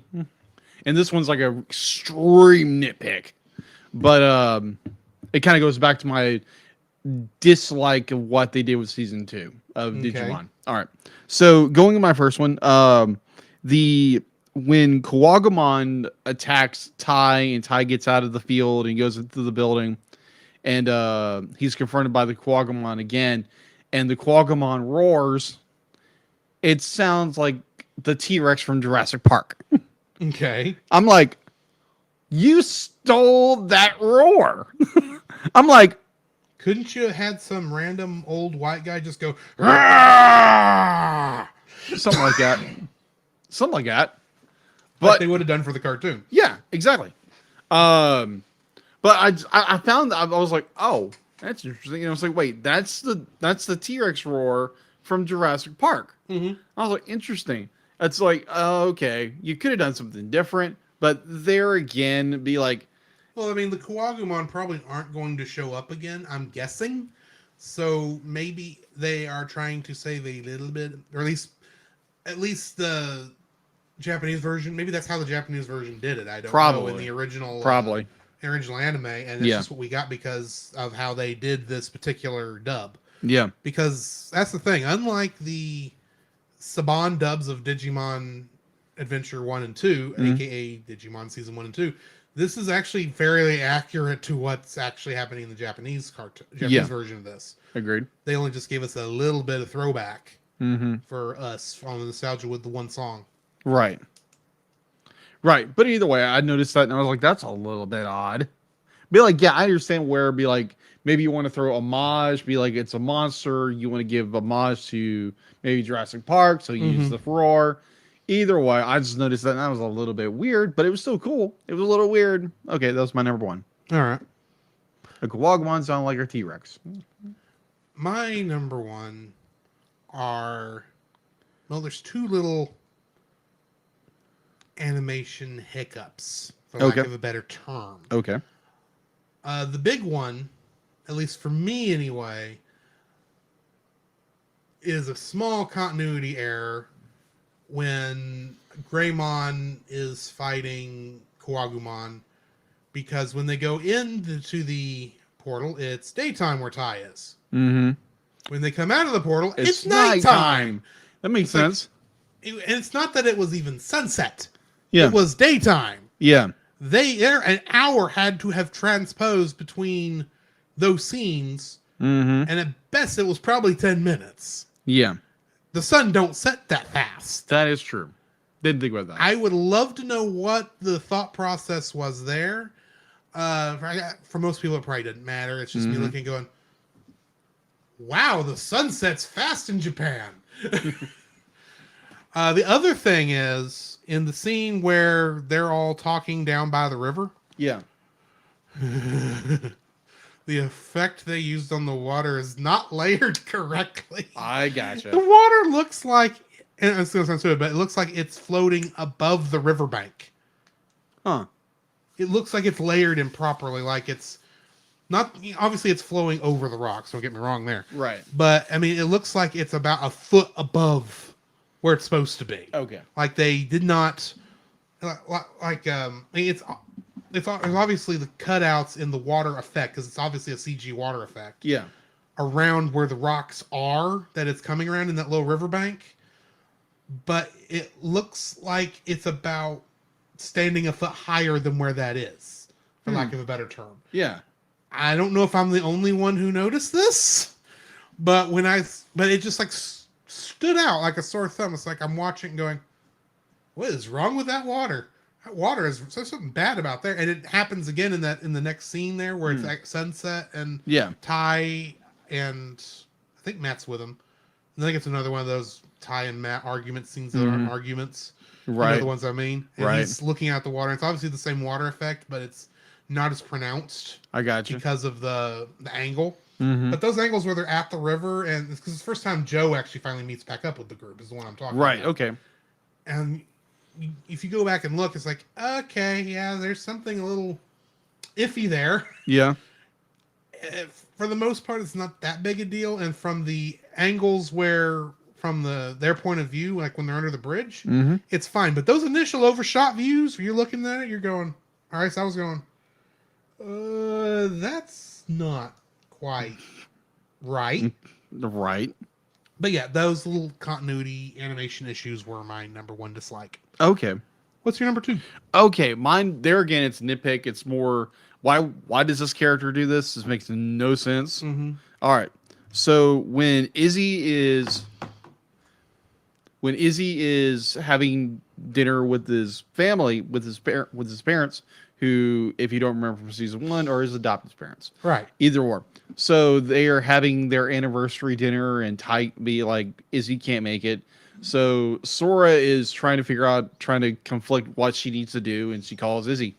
And he's at a French restaurant. And he's speaking French while he's speaking to her. But he tells her, oh, I'm in my lab. What's up? Why on earth is Izzy lying to Sora about going to dinner? I don't know. Like, why? It's a nice little comedic bit. It's comedic, but it's... And I wonder if there was something that we missed in the translation going forward. Maybe he didn't say... I don't think he said... When I don't remember if it was Ty or somebody else was talking to him about going to the soccer game or the band practice. He was talking to Ty. I don't remember if he said why he couldn't make it. No, he told Ty he couldn't make it because he's having his parents, they're doing their anniversary dinner, and he's going to be there. Oh, if that's the case, then, okay, that's how it is in the English version. Yes. I wonder if in the Japanese version he's not as forthcoming for some reason. And that's what leads to that in that version. And here it's just like, well, we have the scene and we can't go past it because of how Blu-rays work. Right. So we have to actually have this scene. And it's a funny scene, don't get me wrong, but the setup is a little weird. Yeah, it's a bit odd. All it would take is Izzy to, for some reason, have to set up why he couldn't tell them where he was for the soccer game. Right. Like, I understand you have to work within the boundaries you have. Yeah. It just was so odd that he also blatantly lied to her, even though she can hear him speaking French. Yes. And he's trying to explain it away with be like, well, the internet's not working very well and the cell phone signals are not very well. There is that, but I'm also wondering at the same time, I don't speak French myself. Mm-hmm. But I recognize the name of French foods. Mm-hmm. You're telling me Sora doesn't recognize the name of French foods? At the same time, why don't you say, look, Sora, I'm busy. Hang up. I can't help you. Or it's like, hey, maybe I should walk away from the table. We're sorry, waiter. We'll come back and make our order in a second because apparently I'm the only one at the table who knows French. It is in Japan. Yeah. They could probably order in Japanese. saying. Probably. But anyway. Sorry. Yeah. I jumped on that. Oh, you're good, man. You're good. I had some issues with that, but it wasn't a big enough issue for me to yeah, make it a it was dislike. there again. It's more of a nitpick. It's like, okay, why is he lying about where he's at, and he's not trying to? He doesn't want to be truthful with Sora. Mm-hmm. And yeah, I don't get that scene either. Yeah, I don't get it either. Logic of it, but it's funny. Don't get me wrong. It's yeah. just the logic of it is just like, okay, why is he lying about this? Yeah. And it's not like he really gets caught at it either. No, because Sora is basically like, "Oh, okay, you're telling me you're somewhere, but you're obviously busy. I'll call you later." Yeah, pretty much. But anyway, yeah. Either way, that was my nitpick number 2. What's your number 2? Why does every Digimon just happen to show up at the airport? Yeah, because here's the thing: it made sense. They weren't summoned. No. Let me get on this. It made sense that Agumon would show up where Tai was. Yeah, because he was in danger. He was in danger. What? But so he went to Tai because it obviously got there through his Digivice. Yeah. So that being said, how did the other Digimon get there? Because here's the thing: it's not that they came through the Digivices, because even though there are 2 Digidestined who are not at that fight, but their Digimon are. Yeah. And they even lament, "Oh, I can't do anything if Mimi's not here." Yeah. Mimi would eventually show up, but but why didn't not Biomon, because that's the other one, Palmon? Palmon. Why didn't Palmon show up with Mimi? Because Mimi obviously had her Digivice with her. Because why wouldn't she? That just makes no sense. How do you explain that at airport security? There's a question. Yeah. It's like, wait, why do you have a flower-based creature? Oh my gosh, it's talking! I'm talking about the Digimon. Yeah. Why in the Digivice? What is this weird little toy thing you've got that doesn't do anything? It doesn't power on because there's no connection to the digital world. Is this a bomb? Maybe? Yeah, that's a good question. The TSA was busy at this time too, and she came from America. Yeah. I don't care. Somehow she would have had to been checked, and this little thing would have popped up. Yeah, pretty much. Maybe it masked because it's technically a digital device. I don't know. No. I don't know. Maybe there's a masking thing and the X-ray didn't pick it up. I don't know. No. Who knows? But there's that weird thing. And then the other one doesn't go to Joe. No, the other one. Gomamon. Gomamon doesn't go to Joe, which honestly that would make more sense than Gomamon saying, "Well, I don't care what y'all are doing. I'm going to go find Joe." Yeah. It's like, I know you can't do anything, Gomamon, but you don't know where Joe is. You don't know this town. It's been a while. Someone's going to pick you up and think you're a lost animal and throw you in the zoo. I'm sorry. That's what's going to happen. Yeah. Or you'll be dissected because, hey, it ain't like the shady government agents we get no explanation for in this movie. Yeah. Actually helped him, which they honestly should have, which more on that here in a minute. Anyway. Oh my gosh, my third dislike. That granted, this is an extreme nitpick, and this story point drove me nuts in the original series or the second series. All right, so I'm gonna throw this one out there. All right. Yeah, exactly. All right, so when TK is at his house, he's talking to somebody on the phone. But he's on a website, and it's talking to other Digidestined around the world. Right. That irked me. Because it harkens back to a story arc called, if I remember correctly, it's the Digi World Tour, where the Digidestined go around the world trying to find all the other Digidestined to go somehow to bring them all together to fight evil or whatever. You mean like Willis? Yeah, Willis. He doesn't show up, which is like, of course not. He's a movie character. He's simply a movie. No one cares about Willis. Yeah, no one cares except every person in that movie. All throughout when they had to somehow find a way to connect these 3 shorts together. Sorry. But what you talk about, Willis? Yeah, exactly. Go watch that episode. Or listen to that episode, actually. Listen to that episode anyway, because it's funny. It is funny. So, so it's this whole thing that all these kids had watched the fight with what is that? Oh, come on, I had it in my head.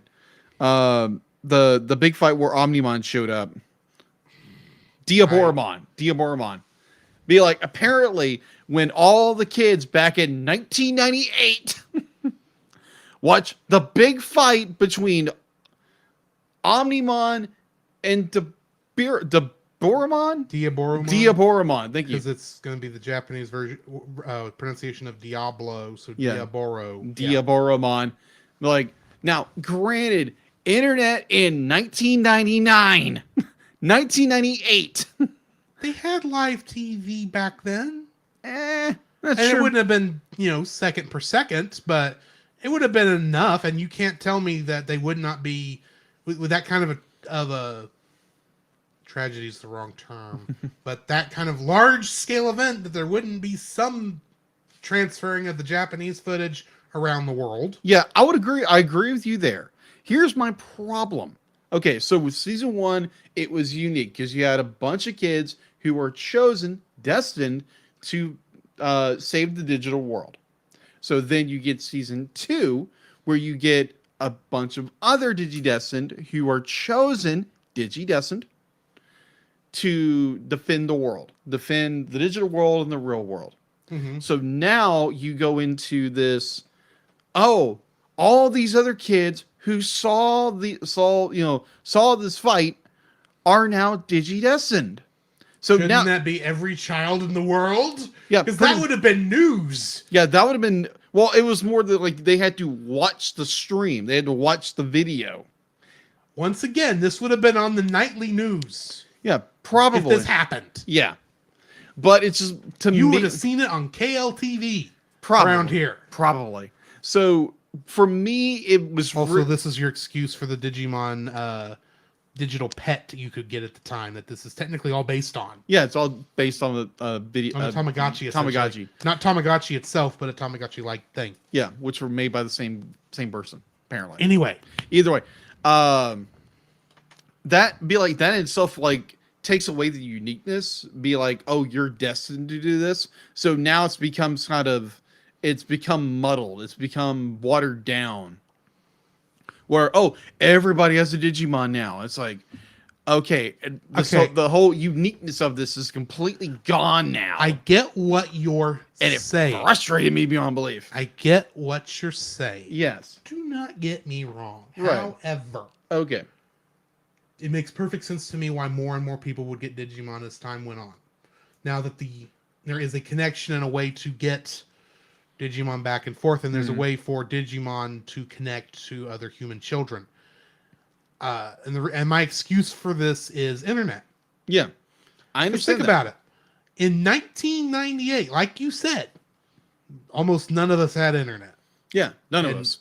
Well, I mean, I think I had internet, but it wasn't much. I had dial-up, which was internet technically. Yeah, it was dial-up. But if you think about it, going all the way back to all the other, it starts with a few people having access to the internet, and it slowly grows until like now, I think it's 90% of the globe. The globe has access to the internet in one form or another. Right. So it makes sense that as the internet would grow, the digital world would grow as it would all become more interconnected. I agree with you there. there. More Digimon coming out, and as more humans are connected to the internet, it makes more sense they would connect to Digimon. Right. So there's more new Digidestined, probably to a point where come, let's just say 2050, as an extreme far out date for this, there might be a point where every human has a Digi-partner. Right. Much like the avatars that we saw in Summer Wars. That is true. That's my only little throwback here. It's like, it makes sense that there would be a growth of data. Because think about it. And it would grow exponentially. Because it's not like you add 5 more or 10 more. You probably added, 100 more? Something like that. There's probably like, by the end of that, there's probably like maybe 100 Digidestined probably total. Maybe. By that point.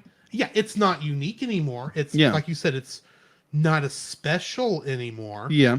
but that just is because the two worlds are Becoming merging and becoming one. Yeah. And I honestly think that's why, starting with season 3, they wiped the slate clean and got it back to just a couple people having Digimon. Yeah.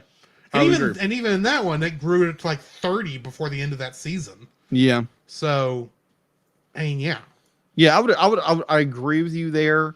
I just found that very annoying because at the very end of the show, it really had no impact. It'd be like you had all these Digidestined, but the story was completely dropped.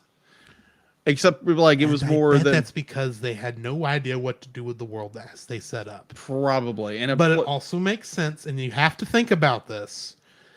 If you're going to make an honest sequel to what they did in Digimon Adventure Season 2, even the stuff you don't like, you have to at least acknowledge. I agree.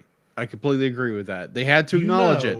You know I'm a big Star Trek fan. Yeah. And you know that that over there is a movie I absolutely hate that has Star Trek on the name of it. Yeah. And you know for a fact that I own 7 different copies right now of that same movie. Yeah. Because I had to complete the collection. Mm-hmm. That's just the thing. Yeah. And I would completely agree with you. Star Trek has not done a real big job of acknowledging the existence of said movie. Yeah. After that point, but it's still there. Yeah, be like, yeah, I completely agree with you. They do have to acknowledge your bad points. Yeah, you do. And that was obviously maybe a low point in the series. That's why they felt a need to reboot for season 3. Yeah, probably. But when they made this, it's like, well, we have to at least acknowledge it. It makes sense at this point, that relationship, because their lives are going forward and they can't be all around the world all the time. It makes sense in, what is this, like 2002, 2003, when this is probably taking place? This movie? Yeah. Not in 2020. No, it's even though they have iPhones. 2014? But they're in high school. Wait, where were they in Digimon Season 2? Or tie-in? They were in junior high, weren't they? They were 11, so they would have just been going into junior high. Right. And they're not freshmen here, but they're all both ages are at least now in high school. Even TK and Kairi are in high school. Yeah. So that means, and in Japanese high school, that means that they are at least TK and Kairi are they were at least within 3 years of each other. Yeah. So that's probably at least 6 years. And the first show was like what, 95?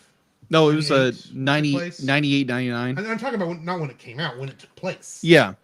There again, I don't know that date because I know I'm kind of digging in a little too deeply here, but I'm thinking this had to have taken place around the year 2000. Roughly. Is roughly when this is taking place. Agreed. Which doesn't go with their phones, but whatever. I'll let that slide here. Yeah. We didn't have smartphones in the year 2000, but anyway. There again, be like I'm going to assume the Marvel rules of time usage, where everything's on a sliding scale in the comics. Mm-hmm. It's just whatever they need the technology to be at that time. Yeah. But it makes sense that even then it might have been reduced to a chat room. Yeah. Chat room back in the 90s, a Facebook Messenger group nowadays. Right. Or Discord. Right. Discord group. It could be one of those things. And honestly, that's probably as far as it goes, because none of the Digidestined until this movie have been able to get to their Digimon, right? Right. So obviously the excitement of there being hundreds of Digidestined has dropped off. Yeah. And it's back to where we were before the Digidestined thing happened. Right. That's just my only. Obviously, there'll still be some connection. Yeah. I understand where you're coming at it from, but this is the only way I can rationalize. Yeah, why I get it. This is how you acknowledge where the series was when it ended, and launch off from there. Oh yeah, and plus, fun fact with season 2, apparently the original staff actually went on strike. They said, "Nope, we don't like the way this story's going. We're mad at the director, or mad at the studio, whatever." So they changed the ending. They changed the the third act. They changed it because we were like, "Nope, we don't want to do this." So they literally changed it. So that's why the ending of season 2 is so bizarre, so weird, because the staff went on strike and just did their own thing. So yeah, that's my number 3. I know it's a weird gripe, but I understand why they had to do it. Yeah. I just don't like it. It's just one of those things where it's like, I would have been fine if we had not acknowledged this at all. Yeah. But they did. Yeah. But anyway. And there again, be like... And plus, if it also makes sense that Izzy would want to be double checked. It's like, hey, is this happening everywhere or is it just here? Yeah, well, it wasn't Izzy, it was TK. Either way. Yeah. Either way. Izzy was probably been doing it too, let's be honest. Probably. He just showed it being TK. Yeah. My last dislike for Okay. this. Shady government agency is shady. Yeah, agreed. Now, this is one of those things that's going to fall off for me as a big dislike probably going forward, because they're going to have to explain something about this government agency Right. at some point. Mm-hmm. They're going to have to for this story to make any amount of sense. But in this particular movie, their entire... Admittedly, they probably have no way of fighting a Digimon outside of the Digidestined. Mm-hmm. And they're awfully convenient showing up Digimon. Yeah. But they explain nothing to these kids. No.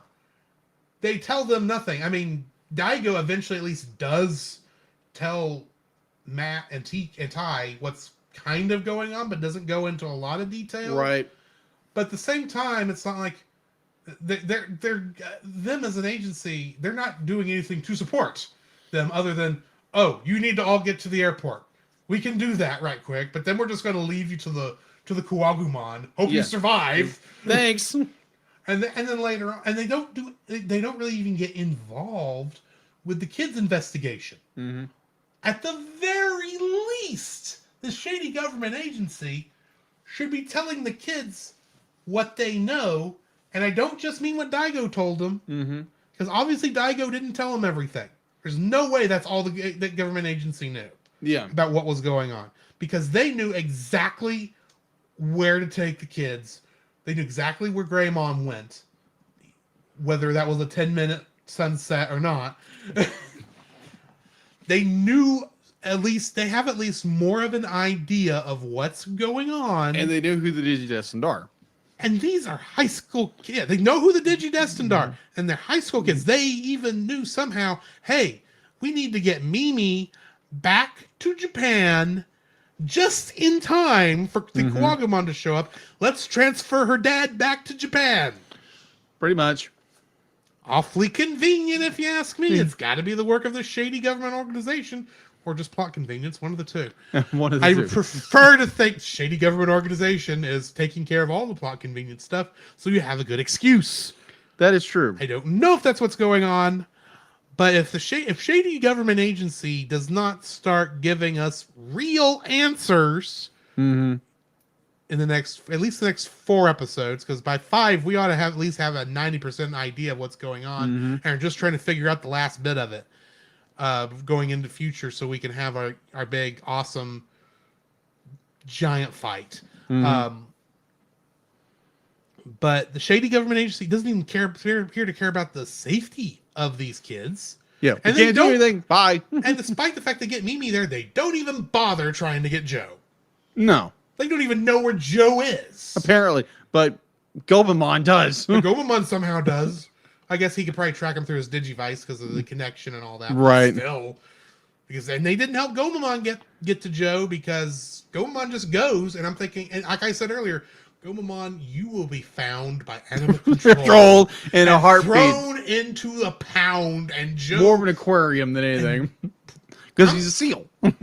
Still, he's still going to have to go and probably pay a hefty fine to get Gomamon out of pet jail.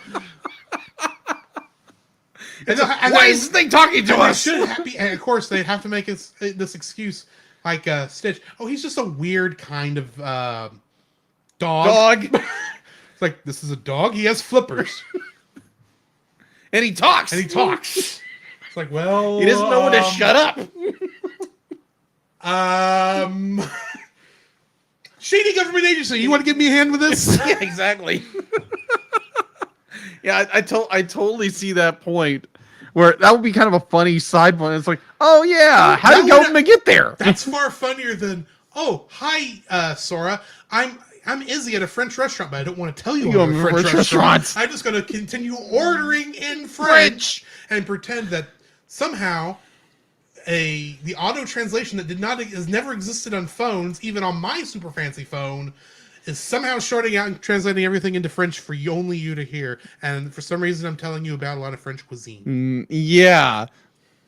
Okay. Be funnier having to get Gomamon out of pet jail. Out of the pound. I can see that conversation. It's like, that would have been funnier. This thing is talking to me. What's going on? That would have been far funnier. Agreed. And it would have a lot more it would give us a lot more of a good release after that big fight. And anyway. Calm down, little humor. Yeah, a little bit of humor. Pick it up again. Now we can start getting into the mystery and introducing all the mysterious elements and Izzy's weird chat room for Digimon that they can somehow get into through any screen ever. Weird. It's like, if you can do that, why can't you get to the Digimon world? There's your question for the night. Oh, here's another one. If you can get to your network, why can't you get to the digital world? And also, they do mention that Jenna, they call him Jenna, it's actually Jedi. Yeah, Jedi. Yeah, it'd be like, oh, they said Jedi. Yeah. They didn't say Gemma, they said Jedi. Oh, it's Jedi, okay. I heard something before, and it was like, wait, that doesn't sound right. But apparently, Jedi is in cahoots with these guys and feeding them information. But at the same time, he didn't feed them all the information, and they can't get in contact with him. That he only feeds information when he wants to. Which exactly. Is perfect old style guru. Mm-hmm. Exactly. Yeah, the shady government organization needs to be working just a little more closely with the DigiDestined. Is all I'm saying. Yeah, exactly. Because here's the thing: the shady government organization, even if they've got some stuff to hide, involved with Alphamon and whatever the main villain of this thing's going to be, they kind of need to let the DigiDestined get their pants out of their pants out of the fire. You know what I mean? Right. They need to be working with them. So that's all I'm saying. Yeah, we might learn more in part 2. Maybe not. We'll find out. Anyway, that brings us to the end of our review. So we need to rate this thing. Yeah. I'm giving it an 8.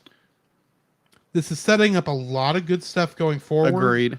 But by itself, it does a good job. Mm-hmm. But there, like I said, I got those little bit of issues. And if stuff fixes, my overall rating, I'm assuming at the end of this, we are going to give an overall rating for all 6 movies. Right. We haven't talked about that. I'm just bringing it up now. Good idea. I'm assuming this might, where everything else, this might raise a little higher than 8. Mm. This is assuming they actually answer a lot of questions. Hopefully. We've got 6 movies to do it in, so why not? But yeah, I'm giving it an 8 because this is still just a fun action movie, and it's setting up a lot of good stuff and a lot of good character development, and I am curious to see who Mako and Meikumon are. Mm-hmm. Same here. I reflect that sentiment exactly. It's an 8. Great setup. Gives you great character development, great story.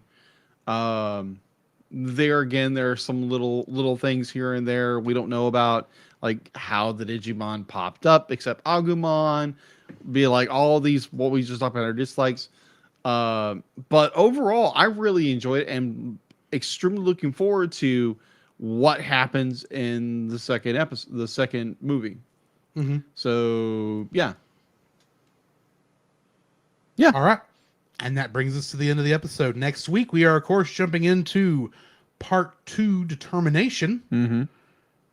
And our trivia for that episode is going to be, because Digimon Adventure Tri uses the original Japanese music, with the exception of Digimon Are Back Again, we get to hear an instrumental version in different spots of the soundtrack of the original Japanese Digimon theme song. What is the theme song's name? Don't answer. Mm-hmm. But that's my trivia question for next week. All right. In the meantime, do we have anything else? just for those of you who know, we are going to do a special review of Spider-Man No Way Home exclusively for our patrons. Mm-hmm. So if you want to get on top of that, go onto our Patreon, sign up at the $10 level. That's where we're going to release it. And yeah, pretty much. If you hear us geek out probably for at least half an hour. Yeah, exactly. If not more. Yeah. So if you want exclusive more content, go to the Patreon, go to the $10 level, and listen to us geek out about Spider-Man No Way Home. And other than that, this has been Drew. This is Jacob. And we will catch you in the next frame. Come, Jacob. We must prepare for next week. Prepare for what, Drew? The same thing we do every week, Jacob. Record a podcast. Oh, boy. So where can they find you, Jacob? You can find me on Facebook at Jacob B. Heron, also on Facebook at Jacob's Daily Art Corner, where I try to draw each and every day. I don't get to it as often as I like, but join me there. Also, you can find me on Instagram at Jacob B. Heron, on Twitter at Jacob Heron, and Letterboxd at Jacob Heron. So where can they find you, Drew? You can also follow me on Letterboxd at GGeorge759, Facebook as Drew Dodgen, my Facebook page where you can see pictures I've taken at Drew's Photo Bin. You can also follow me on Twitter at GGeorge759. You can email us at thecellcastpodcast at gmail.com. You can also follow us on Twitter at cast_cell.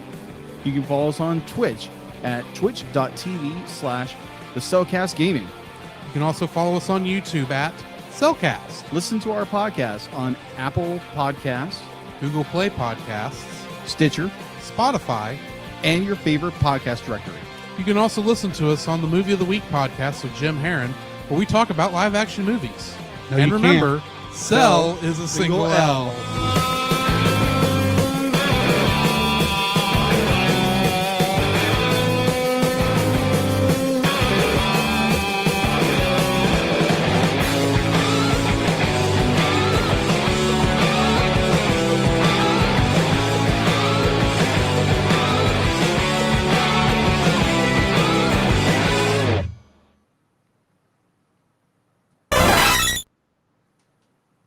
And that takes us out. All right, excellent. Anyway, that was fun. Yeah, that was fun, guys. Thank you so much. There again, we will be doing Digimon Adventure Try Determination next week. So if you are interested in catching up on what we're going to watch, and comments down below what you want, what you thought of the film, please do in the comments on social media. And Drew will post that the question of the day. Yeah, I'll do it first thing in the morning. Yep. So look for that. And yeah, we are about to do a Patreon exclusive thing. But we aren't going to be live, so that'll be after we raid Art of Mana, who I'm about to raid. Exactly. Because Book of Gaming is off tonight. Ah. Makes sense. He was up late last night going through the entire trilogy of Super Star Wars games. Ah. I'm sure he didn't get done till about 3 in the morning. But yeah, I'm going to throw it over to Art of Mana. He is playing Animal Crossing New Horizons. Anything else before I drop us over there? Nope. All right. Once again, guys, thank you for joining us, and we will catch you on the other side. Thanks, guys. Or the next frame, or something of that nature. Exactly. Later. If the raid will go.